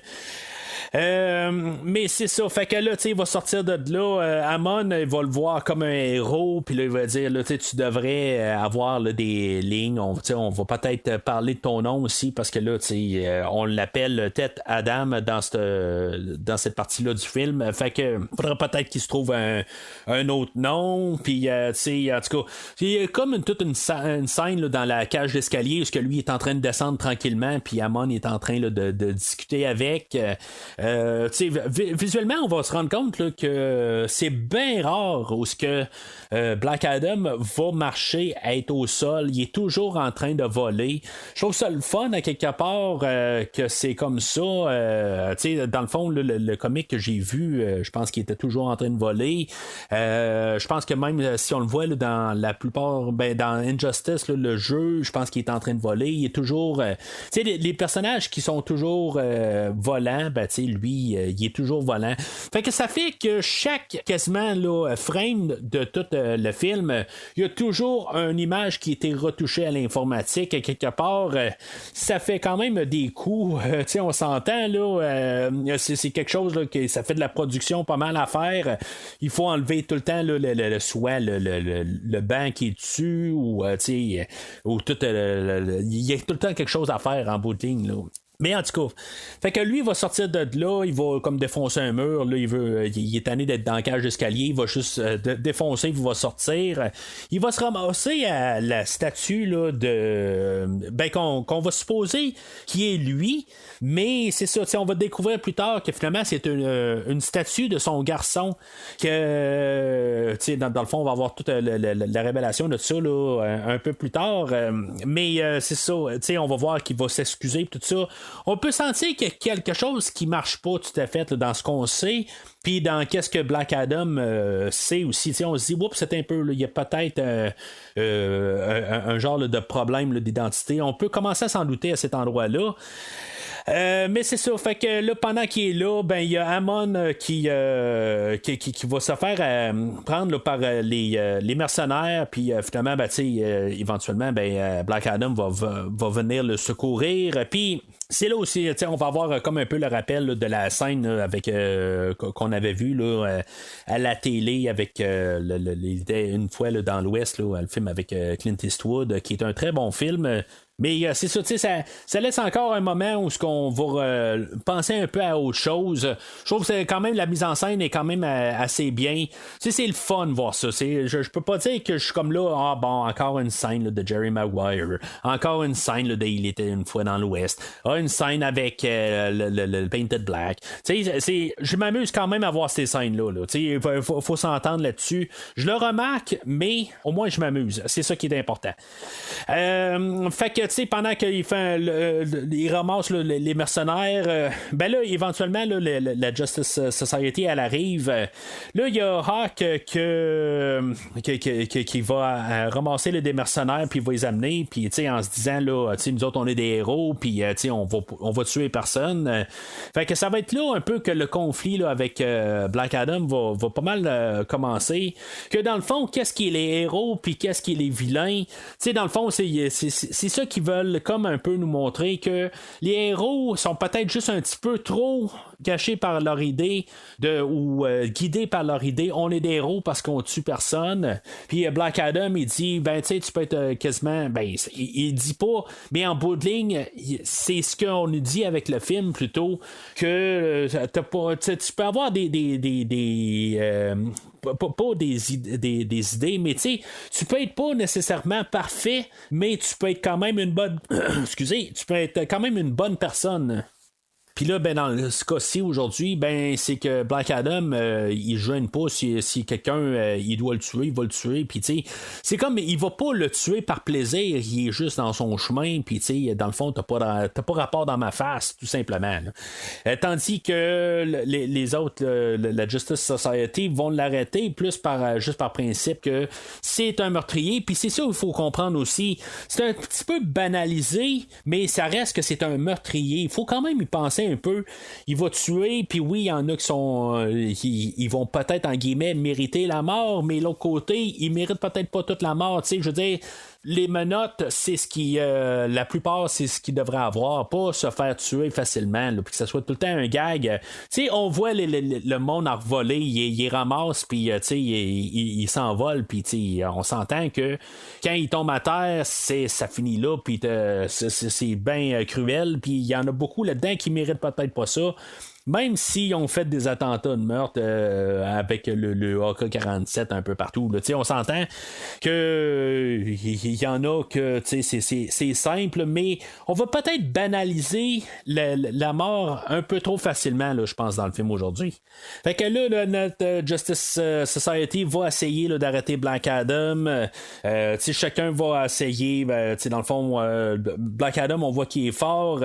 On va penser qu'une fois qu'Atom va arriver, puis qui va écraser le Black Adam, personne va arriver et va dire c'est fini pour Black Adam, on s'entend. Juste avec un coup, Black Adam va réussir à Atom qui a tout grandi, là, qui est rendu genre 60 pieds de haut, va se faire ramasser là, par Black Adam. Cyclone, elle, avec un tourbillon de couleur, peut pas faire grand-chose. Dr. Fate, il va utiliser beaucoup là, des illusions. C'est pas quelqu'un qui va se battre vraiment beaucoup là, avec ses points. Là. C'est plus une question là, de tout le temps la déception. Il y a plus Hawkman là, que lui va se battre contre comme Black Adam. Ça va rester être un peu un conflit tout le long du film, un peu. Il y a quand même des blagues un peu, mais c'est comme la dualité, la dualité entre les deux, là, le conflit. C'est pas mal Hawkman et Black Adam.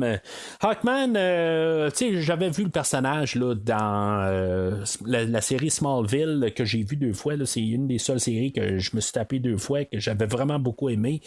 C'est pas la première fois que je vois le personnage. J'étais un petit peu connaisseur du personnage, mais pas un grand fan non plus là, du personnage. Mais la manière qui est apportée là, à l'écran là, avec l'acteur Aldis Hodge, que j'ai vu parce que je suis un fan de Star Trek, je l'ai vu genre dans un short trek. C'est juste un spin-off là, des Star Trek actuels là, qui est genre une émission là, de genre 15 minutes.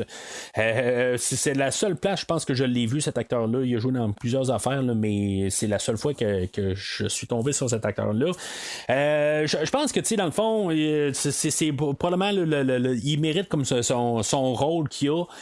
Il a quand même une bonne présence sur l'écran, puis, tu sais, je m'emmerde pas quand il est là, puis, tu sais, j'embarque quand même dans son jeu, tu sais, puis, dans le fond, en étant plus le justice, le justicier prominent, je pense que c'est lui qui a plus la place là, que toutes les 3 autres. Dr. Fate peut-être en 2e, mais en bon second. Mais c'est ça, tu sais, dans le fond, il y a la tête là, qu'on avait besoin. Puis c'est ça, tu sais, dans le fond, on sent qu'il va peut-être avoir quelque chose plus tard avec ce personnage-là, mais même si j'ai quand même un gros doute là, qu'on va vraiment revoir là, tous les personnages aujourd'hui. Là. Si maintenant on est pour avoir quelque chose plus tard, ça va être probablement avec ce personnage-là. Alors, Black Adam va partir de son bord. On va avoir quand même une genre de trêve, pareil. Là. Ils vont comme un peu se reposer un peu.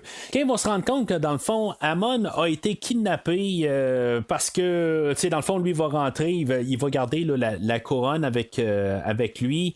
Puis là, ben, c'est là où ils vont se rendre compte là, qu'Ishmael les a trahis. Nous autres, on le sait depuis à peu près une demi-heure, mais les autres, ils le savent pas.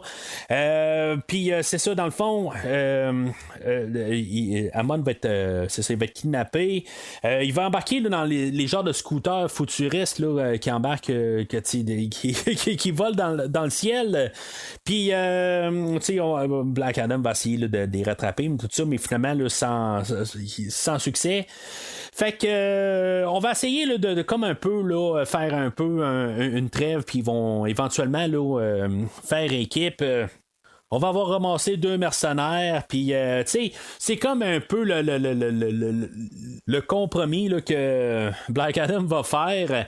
Tu sais, il va comme négocier avec eux autres, puis il va les ramasser là, les deux là, à genre 100 pieds là, dans le ciel, puis tu sais, il va en laisser tomber un, mais tu sais, il va attendre que Hawkman arrive pour les secourir, puis tu sais, c'est un peu là, la conversation, l'interrogation, là, bon cop, bad cop, là. Et finalement, ben c'est ça, tu sais, il va juste, s'il meurt, il meurt, mais en sachant que Hawkman est là pour les rescaper. Mais c'est ça, ça fait juste comme évoluer, comme qu'on sait que ça va évoluer éventuellement. Là, dans le fond, il y a comme un peu une dualité entre les deux, mais en bout de ligne, on sait que à la fin du film, ils vont là, tout aller prendre une bière ensemble. Puis que là, ben c'est ça, ils vont carrément là, partir au repère où ce que Ishmael est pour finalement ben, apporter là, la couronne. Parce que tu sais, Amon s'est fait kidnapper, mais ils ont quand même réussi à garder la couronne. Fait que on va avoir un peu le même genre de scène qu'on avait eu au début. Éventuellement, ben on va comme devoir donner là, la couronne à Ishmael parce que sinon il va descendre Amon. On va avoir comme une scène au ralenti si dans le fond, je sais pas si on est supposé de rire ou pas, ou que tout le monde fait des réactions. C'est pas. C'est comme. C'est un peu entre les deux. C'est comme. Il faut rire, mais c'est comme parce qu'ils font des grimaces, mais c'est pas vraiment drôle. C'est comme juste à la limite. Si ça aurait été dans Shazam, tout le monde aurait fait là, des grimaces. Là. Mais pour rire, mais là, c'est ça, c'est pas ça qu'on fait. C'est comme une séquence qui dure peut-être 20 secondes, où ce que c'est tout au ralenti, où ce que Black Adam va se prendre pour Kevin Costner et empêcher là, la balle de toucher Amon et en faisant son garde du corps. Puis, c'est comme tout va terminer assez. C'est comme grisable comme idée. Ishmael va mourir là-dedans parce que en arrêtant tout, ça va tout exploser alentour. Tous nos personnages, nos bons, dans le fond, vont être protégés. Ou ce qu'on va avoir Hawkman là, qui va protéger Amon, ou il va protéger là, la mère à Amon, là, à Adriana. Je trouve que ce bout-là est un petit peu trop nébuleux, ça passe trop vite. C'est comme ça termine trop rapidement. C'est comme je me dis, il est où Ishmael? Je comprends pas que vraiment tout le monde est mort au travers. Il n'y a pas eu de combat. Dans le fond, on a vu le Dr. Fate que lui il avait comme une vision là, que Hawkman meurt, tout ça. Dans le fond, c'est ça qui embarque un peu l'histoire là, pour entre Hawkman et Dr. Fate. Puis là, ben, c'est ça qui va faire aussi qu'ils vont savoir que l'histoire n'est pas terminée. Mais tu sais, nous, on savait parce que juste on est genre à 1h15 du film, là, mais le côté, c'est comme on s'en va vers la fin. Pourquoi exactement? Pourquoi que tout d'un coup, on a Black Adam qui est prêt à se rendre puis qui dit que c'est terminé? Là, c'est comme on n'a pas eu de combat de fin. C'est comme il y a comme une coupure rendue là. C'est plus à la deuxième écoute que j'ai tout compris là, cette partie-là, mais il faut comme être vraiment attentif pour savoir pourquoi que ça termine. Fait que c'est là qu'on va comprendre que le Black Adam, c'est pas le Black Adam, c'est pas Herod, dans le fond, c'est son père. Puis on va voir toute l'histoire, dans le fond, qu'on a revu au début. Je trouve quand même là, qu'on m'a eu à la première écoute du film, j'avais pas remarqué que la personne que Herod parlait, c'était The Rock. J'étais comme là, est-ce qu'on a changé les faces ou quelque chose de même? Non, on l'a juste pas vu, tout simplement. Ils ont fait vraiment un bon montage au début du film pour nous cacher The Rock. Je trouve que c'était ben là, quand j'ai revu le film, je sais c'est évident, mais la première fois, ça passait vraiment à côté. Je trouve ça quand même assez bien fait là, sur cette idée-là. Je trouve qu'ils ont quand même assez bien caché là, le secret, même si pourtant c'est très conventionnel là, comme histoire. À quelque part, c'est pas le personnage qu'on pensait que c'était. Mais c'est ça, tu sais, à quelque part, là, on va juste savoir dans le fond là, que c'est pas le héros là, que tout le monde vénère alentour, que c'est juste comme le vengeur à quelque part. Puis tu sais, il va une fois que comme qu'il accepte ça, ben tu sais, il va se rendre tout simplement. Il a quand même une conscience et il se rend compte que tu sais peut-être qu'il prend un petit peu trop de place. D'après moi, c'est ça. Je trouve que c'est un petit peu une contrainte pour dire que là, ben tu sais, on va tasser Black Adam là, de l'histoire là, le temps que le grand méchant refasse sa place. Je trouve que c'est un petit peu n'importe quoi à quelque part. Je pense qu'il n'y a pas besoin de s'enfermer. Il n'y a pas arrivé là, puis juste se soumettre de même. Là. Je comprends pas exactement son saut de logique. Mais finalement, ben, c'est ça. Il dit là, ben là, c'est beau, je me rends. Puis assurez-vous que je peux juste pas arriver puis changer d'idée. C'est comme s'il y a comme un petit moment de clarté. Il est peut-être un petit peu parce que dans le fond, il se bat pas pour nécessairement les mêmes valeurs que son garçon. Peut-être c'est ça qui rentre un peu dedans, puis il se dit, ben tu sais, je suis pas qu'est-ce que je dois être là quelque part, puis c'est ça, fait qu'il se soumet. Puis là, ben, tu sais, on va comme tout l'enfermer. On va y mettre. On va l'intuber pour qu'il puisse pas parler, peut-être. Puis, tu sais, avec un masque oxygène. Puis, on va comme vraiment comme le mettre en suspension temporelle. On va le foutre dans le fond de l'océan. Je trouve que ça aurait été juste un petit moment pour peut-être avoir un caméo là, d'Aquaman d'une telle manière. Juste qu'il voie peut-être le chargement passer ou qu'il s'en aille ou quelque chose de même. C'est sûr qu'on s'aurait posé la question pourquoi qu'Aquaman n'apparaît ferait pas un peu plus tard tant qu'à ça. Une fois là, que ça brasse à cet endroit-là, peut-être, là, mais je trouve qu'on aurait peut-être dû avoir un caméo. Là. Mais en tout cas, c'est pas l'univers Marvel. On essaie de faire de la publicité des personnages, mais pas nécessairement des versions de films. C'est un peu une différence avec Marvel où ils essaient là, de tout le temps là, de faire une publicité internement avec le prochain film qui s'en vient, là, ou leur production là, courante à la télé ou n'importe quoi. C'est vraiment une différente approche. On fait la promotion de Aquaman, de Batman et de Superman ou de n'importe qui d'autre, là, Wonder Woman, mais en version iconique de qu'est-ce qu'ils sont, le personnage.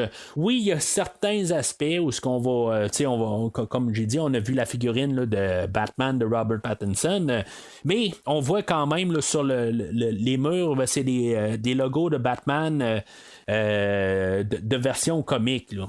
Mais en tout cas, c'est. Fait que on a la révélation que dans le fond, ils ont lu sur la couronne qu'il y avait. C'est comme la vie et le chemin de la mort. C'est ce qu'on nous martèle un peu tout le long du film. Mais que dans le fond, que la couronne elle va de l'autre bord, c'est que la mort est le choix et le chemin de la vie. Puis que dans le fond, il fallait qu'Ishmael meure pour finalement être renaître comme un genre là, de démon là, qui vient carrément là, d'un jeu de Diablo ou de Doom ou n'importe quoi. Là. C'est ce que j'ai pensé honnêtement là, que j'ai vu cette forme-là de grand machin. Là. Puis c'est ça, dans le fond, c'est ultimement un film de super-héros, puis il faut avoir le grand machin à la fin. Puis, c'est encore, comme je dis, c'est toujours le chemin pour qu'on s'y rende.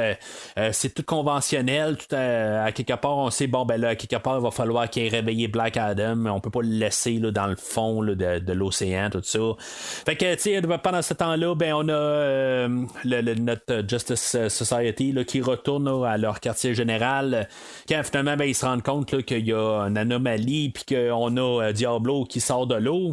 Puis là, ben, c'est ça, on a la discussion entre Dr. Fate et Hawkman, là, que, Hawkman arrive et il dit, ben là, je vais mourir là-dedans, je choisis, j'ai pas peur de la mort, tout ça. Puis on sait, c'est certain, là, c'est comme écrit noir sur blanc, Dr. Fate va mourir d'ici la fin du film. Si on l'avait pas catché un peu plus tôt, ben là, c'est certain, là, c'est comme, il y a pas plus évident que ça. Ils vont essayer là, de se battre contre Diablo, je l'appelle Diablo de même, là, mais c'est Ishmael quand même sous une autre forme. Finalement, ils sont pas de taille, puis éventuellement, ben c'est ça. Il faut avoir Dr. Fate qui regarde, parce que lui, il voit plusieurs sorties, là, il voit plusieurs destinées. Et finalement, ben c'est ça. Il voit la destinée où il va mourir, mais dans le fond, c'est une destinée que lui va se sacrifier, mais ça veut pas dire que ça va sauver les autres aussi, là, s'il voit juste pas la fin, là, moi, c'est comme ça que je vois ça, là, si on y pense bien, là, ça veut pas dire qu'il va voir il va réussir là, dans ce qu'il fait, mais c'est ça, dans le fond, le choix qu'il va choisir, c'est de se multiplier, parce que c'est ce qu'il peut faire. Il va se battre contre Diablo, plusieurs versions vont se battre contre Diablo, mais lui, il va quand même essayer là, d'envoyer une version pour quand même libérer là, Black Adam là, de son de sa prison, là, de son cocon où on l'a enfermé. On va le libérer, mais il est comme tellement profond dans l'océan qu'en bout de ligne, il va se noyer quand même en sortant. Il va pas dépressuriser à rien. En tout cas, ça c'est autre chose, là, mais en bout de ligne, le fait que Black Adam va comme avoir la paix intérieure avec son fils, parce que là, à quelque part, son fils dans sa tête va y dire qu'en bout de ligne, c'est pas le temps là, de nous rejoindre en bout de ligne. Là, tu dois être un héros à quelque part. C'est pas dit littéralement de même, mais c'est ça que ça veut dire en bout de ligne, que ton temps est pas arrivé. Fait que même s'il est noyé à quelque part, il doit juste comme dire Shazam, puis il va dire Shazam, puis il va devenir Black Adam. Ça sera pas un combat vraiment le 50-50 quand Black Adam va arriver. Oui, tu sais, dans le fond, Dr. Fate, on a vu ses derniers moments où ce que Diablo va l'avoir tué, puis on va avoir désintégré Pierce, fait que lui, il n'existera plus. Tu sais, c'est un moment où on est supposé le ressentir vraiment un peu peut-être de tristesse ou quelque chose de même. La musique nous dit ça. Bon, c'est triste parce que il y a un personnage qui est mort, mais puis c'est Pierce, mais honnêtement, ça me fait pas grand-chose comme personnage. Je me dis de toute façon, on peut toujours faire revenir n'importe quel personnage d'une manière ou d'une autre. Dr. Fate, j'imagine qu'il peut revenir avec le casque d'une manière. De toute façon, on peut choisir un autre Dr. Fate si mettons on doit continuer avec ce personnage-là. Si on veut le ramener, je pense pas que nécessairement là, on a vraiment des gros plans là, de toute façon pour un Dr. Fate éventuellement. Mais c'est ça, tu sais, fait que Hawkman va ramasser le casque de Dr. Fate, puis comme tout se doubler, dans le fond, il va prendre les pouvoirs là, de Dr. Fate, et ensemble, ils vont vaincre Diablo. On a trouvé quelque chose à faire pour notre duo aussi, là, notre couple à part, là, Atom et Cyclone, que on a sorti comme des morts, là, on a du genre c'est pas des zombies, là, mais c'est comme des squelettes ou des revenants là, que finalement on va juste qui vont comme attaquer la ville là, tout simplement, puis qu'eux autres vont comme aller défendre un peu la ville, tout ça. C'est juste pour lui donner quelque chose parce qu'ils valent absolument rien. Là. C'est juste que ça avait pas de sens qu'on envoie juste Hawkman et Dr. Fate se battre contre Black Adam au début. Là. Il fallait qu'il y en ait un petit peu plus. Fait que eux autres ils défendent un peu la ville, mais éventuellement c'est la destruction là, de Diablo qui fait que tout tout le monde est sauvé rendu là. Dans le fond Black Adam va carrément déchirer en deux là, Diablo là. C'est comme assez drôle à voir quelque part là. C'est quand même assez je dirais brutal là, pour un film là, de super-héros. Là. C'est juste comme vraiment le déchirer en deux. Ça montre que c'est quand même final son affaire. C'est bizarre, mais je suis pas mal sûr que ça doit venir là, d'un comic, quelque chose de même. On a sûrement déjà vu ça à quelque part. Là. Je serais pas surpris de ça. Là, d'après moi, ça a l'air être trop. C'est trop comme un moment que je suis certain que ça a déjà été vu là, sur une page là, de BD. Fait que là, tu sais, je me dis là, avec tout ça, on peut avoir un petit peu plus, mais l'histoire de Black Adam est réglée internement. Là, il a fait comme la paix avec son garçon. Il fait comme, pas se faire couronner héros, là, mais quelque part, on est prêt à le laisser là. Il y a quand même, j'ai pas vraiment parlé là, de la mère là, de Amon, que dans le fond, qui est pas vraiment importante, là, même si elle va aider à ce que l'histoire avance.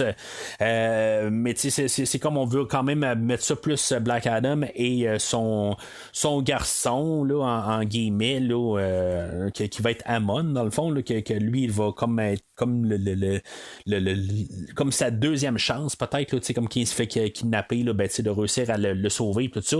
C'est pas mal ça un peu tout à fait là, de son cheminement là, de réussir cette fois-là à sauver son garçon juste par histoire là, ça l'est pas là, on s'entend.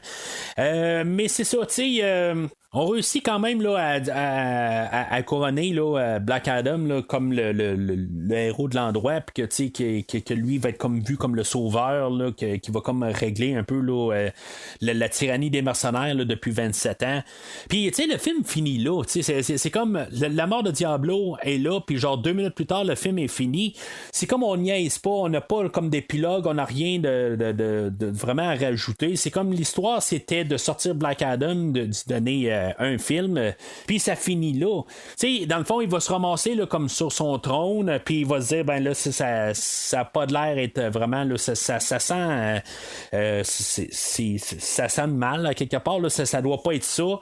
Et ça doit pas être un tyran, c'est pas lui qui veut gouverner, à quelque part.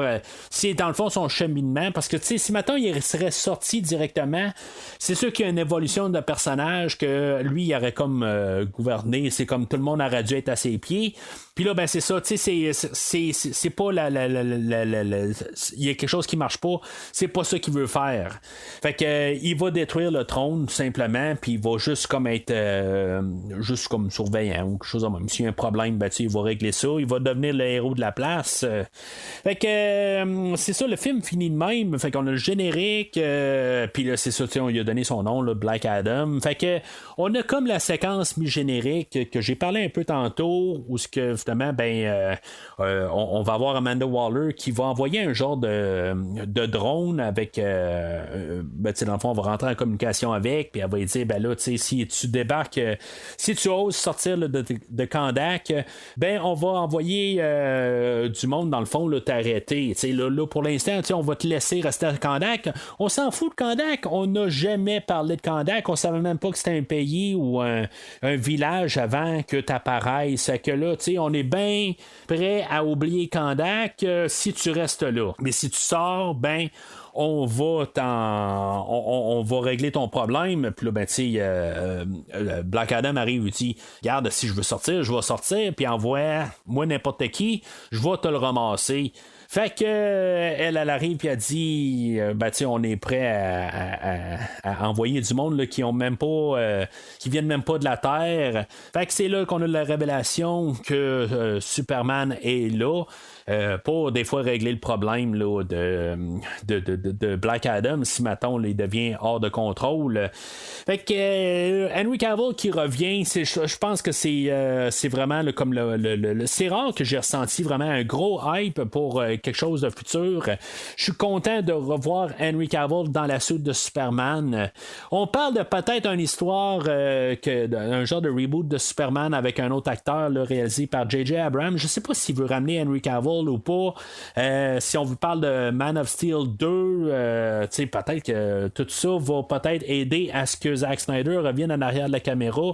Ça, je croise tellement les doigts que Zack Snyder pourrait rembarquer là, dans l'univers DC. Je serais tellement content là, de compléter là, qu'est-ce qu'il veut faire. Malheureusement, d'un autre côté, il a déjà dit qu'est-ce qu'il aurait voulu faire avec son Justice League 2, 3, je sais pas s'il veut c'était 4 ou en tout cas toute l'histoire au complet. Fait que plus qu'il l'a dit, ça veut dire probablement qu'on ne verra jamais ça, qu'il filmera pas. Là, toute l'histoire est sortie. Si vous avez remarqué, là, des fois, on a des rumeurs de gens qui disent moi, si je ferais telle affaire, j'arriverais avec telle histoire, puis c'est ça que je ferais. Éventuellement, la personne embarque dans le projet, tout ça. Puis c'est pas ça qu'on voit, où la personne justement est tassée parce qu'elle a déjà donné toute l'histoire qu'elle veut donner, il n'y a rien, il n'y a pas de surprise, tout ça. Fait que si tu donnes ton histoire, ben t'es mort. Fait que c'est malheureusement ce que je pense, c'est que toute l'idée que Zack Snyder avait au départ de toute son histoire de Justice League, c'est terminé. Mais quand même de revoir Henry Cavill qui revient en tant que Superman, je suis bien content là. Puis tu sais, ça me laisse supposer à quelque part que on va finalement avoir un peu là, de continuité là, dans l'univers là, qui a commencé là, avec ce personnage-là. Ça me dit par contre, c'est quoi la relation entre Amanda Waller et Superman? C'est comme si tu rendu son drone.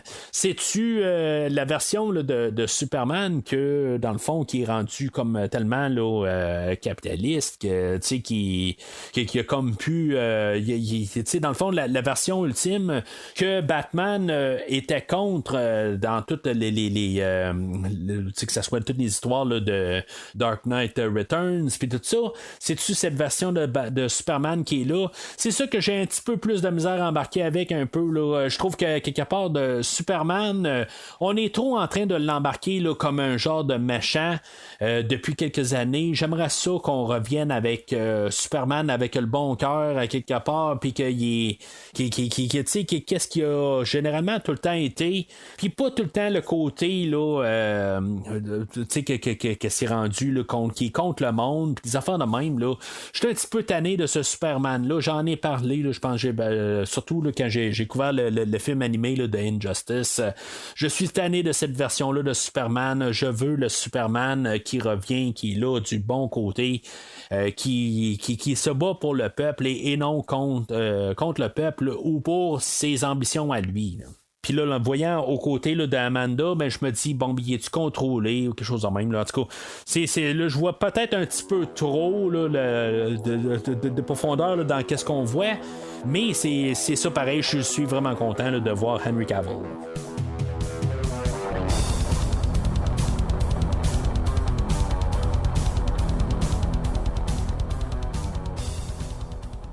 Alors, en conclusion, ben, c'est un film qui est très superficiel. J'ai eu du fun, mais sans plus. Honnêtement, je suis pas pressé de le revoir en DVD. Je suis pas pressé là, de le réécouter tout simplement. C'est un film qui a comme juste les bons côtés. C'est un film où on a bien du fun à écouter. L'écouter 5 fois, je suis pas sûr que je vais me rendre là du coup, dans les prochaines années, peut-être éventuellement là, dans 40 ans, ok. Mais je suis pas pressé de la revoir. C'est pas un mauvais film. Tout est bien. La plupart de tous les acteurs sont généralement corrects.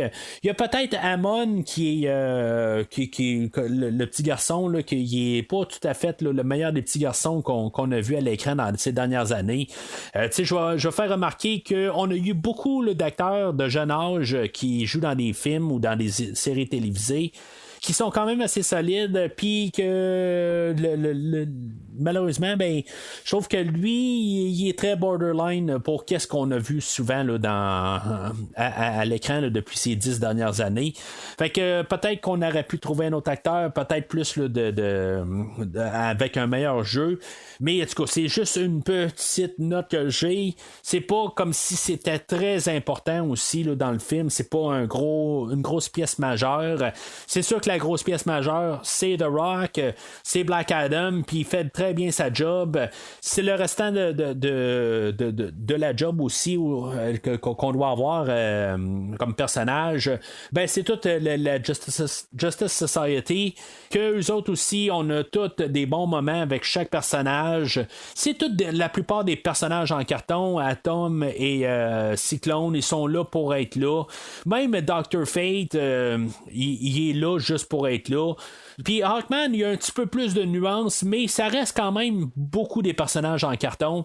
Même à la limite, Black Adam, il est très... on a mis une profondeur avec, puis parce que c'est notre personnage principal, mais c'est très basique. On s'entend, il n'y a pas vraiment de complications, il n'y a pas grand-chose de profond. C'est juste un peu le dilemme tout le temps là, de qu'est-ce qui fait un héros. Puis est-ce qu'on doit vraiment tout le temps avoir les bases certaines de tout le temps là, un héros, tout ça, c'est des idées qu'on nous lance, mais c'est tout. Restant, c'est juste du spectacle, c'est des explosions. C'est ça pas mal le film. Fait que tu sais, je me suis amusé, mais la réécoute, tu sais, je vais me tanner vite à quelque part. Là, mais tu sais, à la deuxième écoute, j'ai trouvé aucun temps long. Tu sais, je vais être quand même assez clair. Fait que tu sais, je vais y donner là, je peux juste y donner un vert. Ça n'a pas de sens que je donne un jaune. C'est ce que je pensais de donner un jaune. Mais tu sais, c'est un film. Tu sais, il y a de l'âme, il y a du fun, il y a tout, là, tu sais. Mais c'est comme, c'est dans le plus neutre des verts, là. C'est pas extraordinaire, là. C'est un film, il passe bien, tout ça. Là, tu sais, il y a comme toutes je vois quand même, là, qu'il est quand même bien coté sur IMDb, où ce que je vais souvent, là. Mais, tu sais, il y a des films qui sont bien meilleurs que ça, là, dans tout l'univers DC, mais moi, je pense à l'envers, là, du monde de DC. Plus il est mal coté, plus je l'aime, je pense, là. Mais sauf que je suis quand même assez surpris là, que Justice League il tient la route, là, la version de Zack Snyder, qui est un des meilleurs là-dedans, mais ça reste que quand même la trilogie là, de Zack Snyder. Je trouve que c'est quand même trois films là, qui sont très forts, mais sont vus comme très inférieurs. Malheureusement, en tout cas, c'est comme ça que c'est. Ce film-là aujourd'hui est inférieur à la trilogie là, de toute façon, tant qu'à moi, là, de Zack Snyder. Tout simplement par une question là, d'idées, tout ça. Je trouve qu'il y a plus de qualité là, dans la trilogie là, de Snyder, tout simplement. Mais c'est pas un mauvais film en tant que tel. Là. C'est pas mal équivalent avec le film de Shazam, tant qu'à moi. Là. C'est pas meilleur, c'est pas pire, tout ça. C'est bien correct. quand on aura un Black Adam 2, peut-être que je vais revisiter là, Black Adam, voir qu'est-ce que ça a donné, si ça a bien vieilli, tout ça. Je pense que c'est un film qui va être correct, mais c'est ça. Là, le but ultime, c'était d'amener Black Adam à l'écran. Ça l'a fait sa job, c'était juste sa fonction, tout simplement. Est-ce qu'on doit avoir un Black Adam 2? Ça, c'est une autre question aussi. Honnêtement, je ne vois pas le besoin d'avoir un Black Adam 2. Je veux dire, qu'on le ramène dans Shazam 3, je pense que ça aurait plus de sens, quelque part. C'est l'étendue que je peux dire, quelque part, pour un Black Adam ou une suite. Amenez-le dans l'univers avec Shazam, et c'est tout. C'était ça qu'on avait apporté, qu'on avait séparé Shazam et Black Adam, et c'est tout. Là, il parle de peut-être le mettre contre Superman dans un prochain film. OK, en tout cas, faites ça, mais je trouve que cette idée-là a déjà été lancée avec Batman vs Superman. Fait que, tu sais, ça va être juste un peu une répétition de tout ça. Avoir les deux personnes qui se battent tout le long du film, je sais pas, je suis pas vraiment intéressé à ça. Si on a eu ça pas mal tout le long du film aujourd'hui, là on aurait eu un qui serait peut-être plus équivalent comme pouvoir, tout ça. Mais c'est ça, à quelque part, là, ça serait juste un peu la redondance. C'est juste ça là, que je trouverais là, si on serait pour avoir ça. Fait que, un verre. Un verre strict, là, c'est juste sans plus, sans moins. Mais c'est ça, tu sais, dans les projets là, de DC, on a un Shazam 2 qui va apparaître là, en début d'année prochaine. Quelques mois plus tard, on va avoir Flash. On devrait avoir Blue Beetle aussi, que j'ai pas encore entendu parler, mais en tout cas, c'est dans les projets. Tu sais, on avait le film de Batwoman là, qui a été cancellé, dans le fond, qui avait tout été filmé, mais qu'on a cancellé parce que c'était quelque chose qui était pas vendable au cinéma, puis parce que c'était juste un film à petit budget. Fait que, tu sais, je suis quand même assez curieux de savoir pourquoi qu'on n'a pas vraiment. Tu sais, je comprends pourquoi qu'on l'a pas sorti, mais tu sais, je trouve ça plate. Puis, tu sais, j'ai l'impression quasiment que Blue Beetle n'est pas un film qui devait aller au cinéma, puis qui devrait sortir juste sur streaming direct. Fait que je me dis, est-ce que ce film-là va être cancellé? Mais en tout cas, ça donne qu'il est encore en plan. Bien sûr, on a Aquaman 2, que je pense qu'il est tout tourné au complet, qui devrait sortir en décembre 2023. On a presque un an plus tard, en octobre, dans le fond, dans 2 ans d'aujourd'hui, on va avoir la suite de Joker, que je sais pas si maintenant on peut faire un bon film à partir de là. Je pense que, tu sais, dans le premier film, on a eu vraiment quelque chose là, de spécial. On a bien monté ça. Là, qu'on va amener, là... je pense que c'est Lady Gaga qui va faire Harley Quinn dans cet univers-là. Peut-être que ça va donner une nouvelle dynamique. En tout cas, si c'est pour être un film musical, ça va être quand même quelque chose d'assez étrange, là, mais en tout cas, je vais rester ouvert à ça parce que il faut faire quelque chose de drastiquement différent que le premier Joker. C'est ce que je me dis à quelque part. Autant que c'était bon le premier film, il faut faire quelque chose là, qui va clasher, puis qui va être comme en guillemets artistiquement différent. Puis pas un film, il faut pas que ça se ramasse à être un film de Harley Quinn, avec le nom accouché dehors, là, Harley Quinn et toute la gang là, de Bird of Prey, je sais pas, je me rappelle plus le nom exact, là, il est trop long. Mais c'est ça, ce film-là, il faut pas que ça se ramasse à être ça. Il faut que ça se ramasse à être un film avec des idées. On a Wonder Woman 3, que j'ai aucune idée là, comment qu'on va aller avec ce film-là, qui devrait être encore réalisé par Patty Jenkins, là, qui avait fait les 2 premiers films. Je pensais à ça justement, est-ce qu'on va trouver une manière là, de ramener Steve Trevor encore une 3e fois. C'est comme ce personnage-là est quand même là, est associé avec Wonder Woman. On avait trouvé une manière là, de l'amener là, dans le 2e film. 3e film, j'ai aucune idée, mais on n'en parle pas encore. Fait que c'est du 2025 en partant, là, d'après moi, là, rendu là. Peut-être 2024 en début, là, parce qu'on saute là, de décembre 2023 à à octobre 2024, comme il n'y a rien au travers. Là, c'est ça, je trouve ça un petit peu louche aussi, que on n'a rien en début 2024. En tout cas, on verra bien.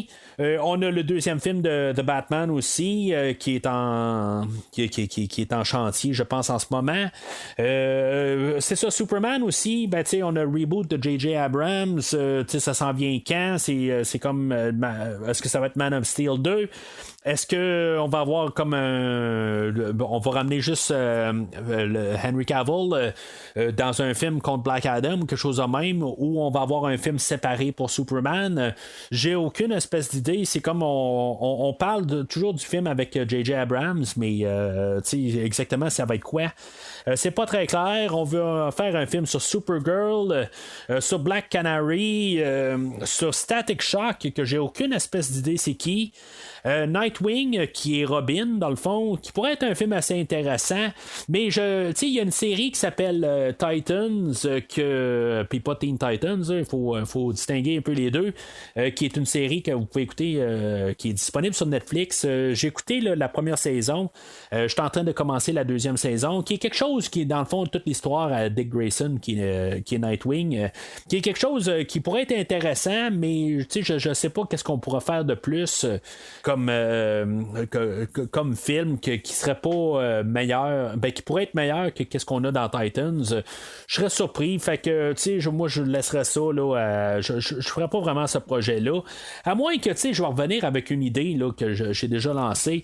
Moi, je trouve que Nightwing, ça devrait être au pire la continuité de l'univers, là, un spin-off de l'univers de Christopher Nolan.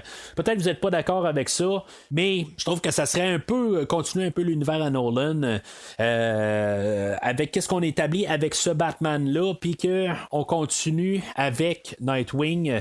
La manière que The Dark Knight Rises a terminé, je pense que on pourrait faire quelque chose d'un peu intéressant avec ça.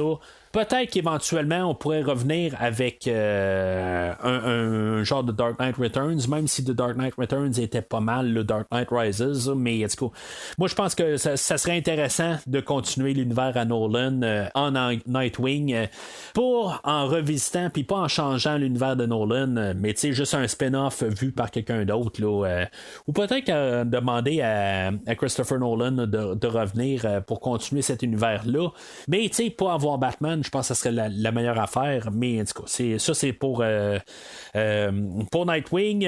Black Hawk, que je ne connais pas, puis Lobo, que j'ai connu comme j'ai juste vu un peu l'idée passer une couple de fois là, sur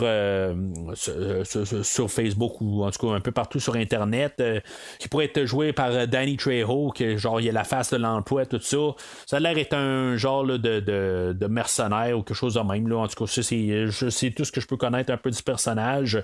Beaucoup de projets en chantier, mais en tout cas, ils vont-tu tous voir la lumière du jour? Je suis pas mal sûr que il y en a 3-4 là-dedans là, qu'ils verront pas tout de suite la lumière du jour. Black Canary, que je pense que c'est dans l'univers d'Arrow, que je sais pas exactement. Peut-être qu'on va amener aussi là, plusieurs personnages là, féminins. Là. Puis c'est quand même correct. Supergirl, honnêtement, je passe mon tour avec le film là, des années 80, ça a donné oui, on va tout changer la sauce, ça je comprends, mais je suis pas vraiment optimiste là, à voir juste la version féminine là, de Superman, que dans le fond on va tout changer ça un peu de bord.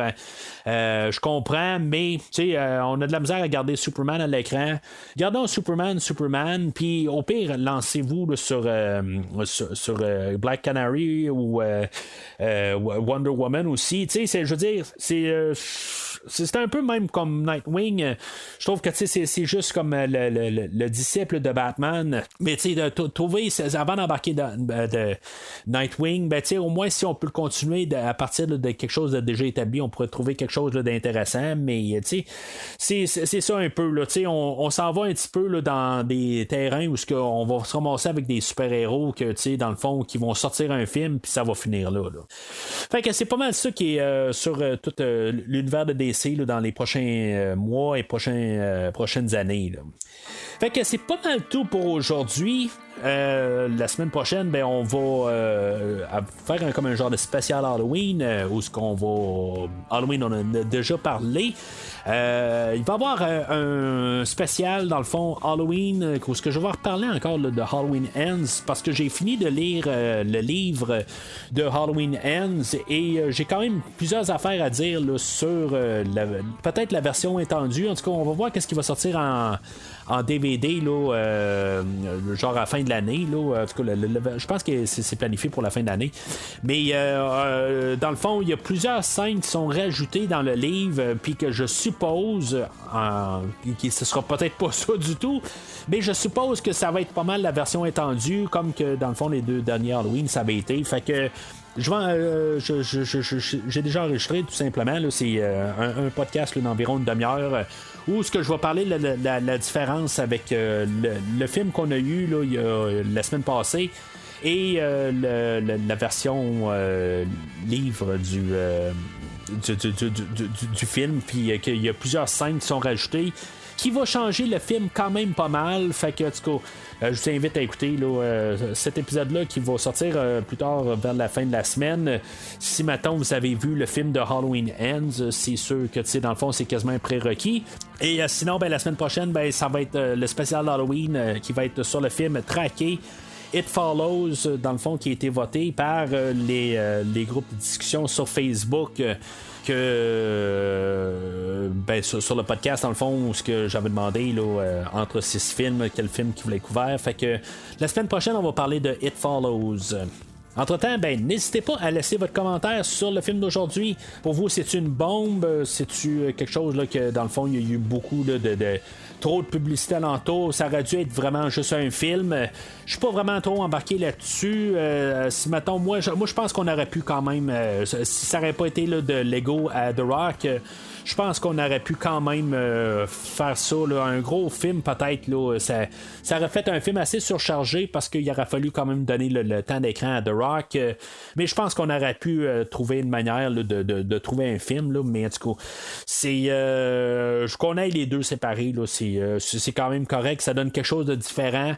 Donner l'histoire à un film pour un vilain, c'est quelque chose là, qui est rendu là, d'actualité maintenant. Là, depuis Joker, que je pense qu'on commence à garder là, les côtés là, au lieu d'avoir juste le héros, ben, on veut un peu des anti-héros, puis c'est bien correct. Alors n'hésitez pas à commenter là-dessus là, sur les réseaux sociaux. Mais si maintenant vous avez besoin de moi là, d'ici le prochain épisode, allumez le mat signal. I know it seems strange. I don't mean to make you uncomfortable. I don't want anything from you. Maybe a little bit of warmth, maybe a hug, Dad. What is it with you people? Merci d'avoir écouté cet épisode de Premier Visionnement. J'espère que vous êtes bien amusés. You can save a cow. You can save all of them. Revenez-nous prochainement pour un nouveau podcast sur un nouveau film. What are your superpowers again? I'm rich. N'hésitez pas à commenter l'épisode d'aujourd'hui sur Facebook et Twitter et en même temps, joignez-vous au groupe de discussion sur Facebook. The very fate of our nation may rest on the shoulders of Jonah Hex. Vous voulez voir le catalogue complet du podcast? Le podcast a un site officiel. Rendez-vous sur premiervisionnement.com. The pen is truly mightier than the sword. Vous voulez suivre Premier Visionnement par l'intermédiaire d'une application? Premier Visionnement est disponible sur toutes les plateformes de balado-diffusion, donc Spotify, Podbean et Google Podcast. All right, everyone. Chill. En espérant vous avoir donné du bon temps, rendez-vous au prochain podcast. We're bad guys. It's what we do.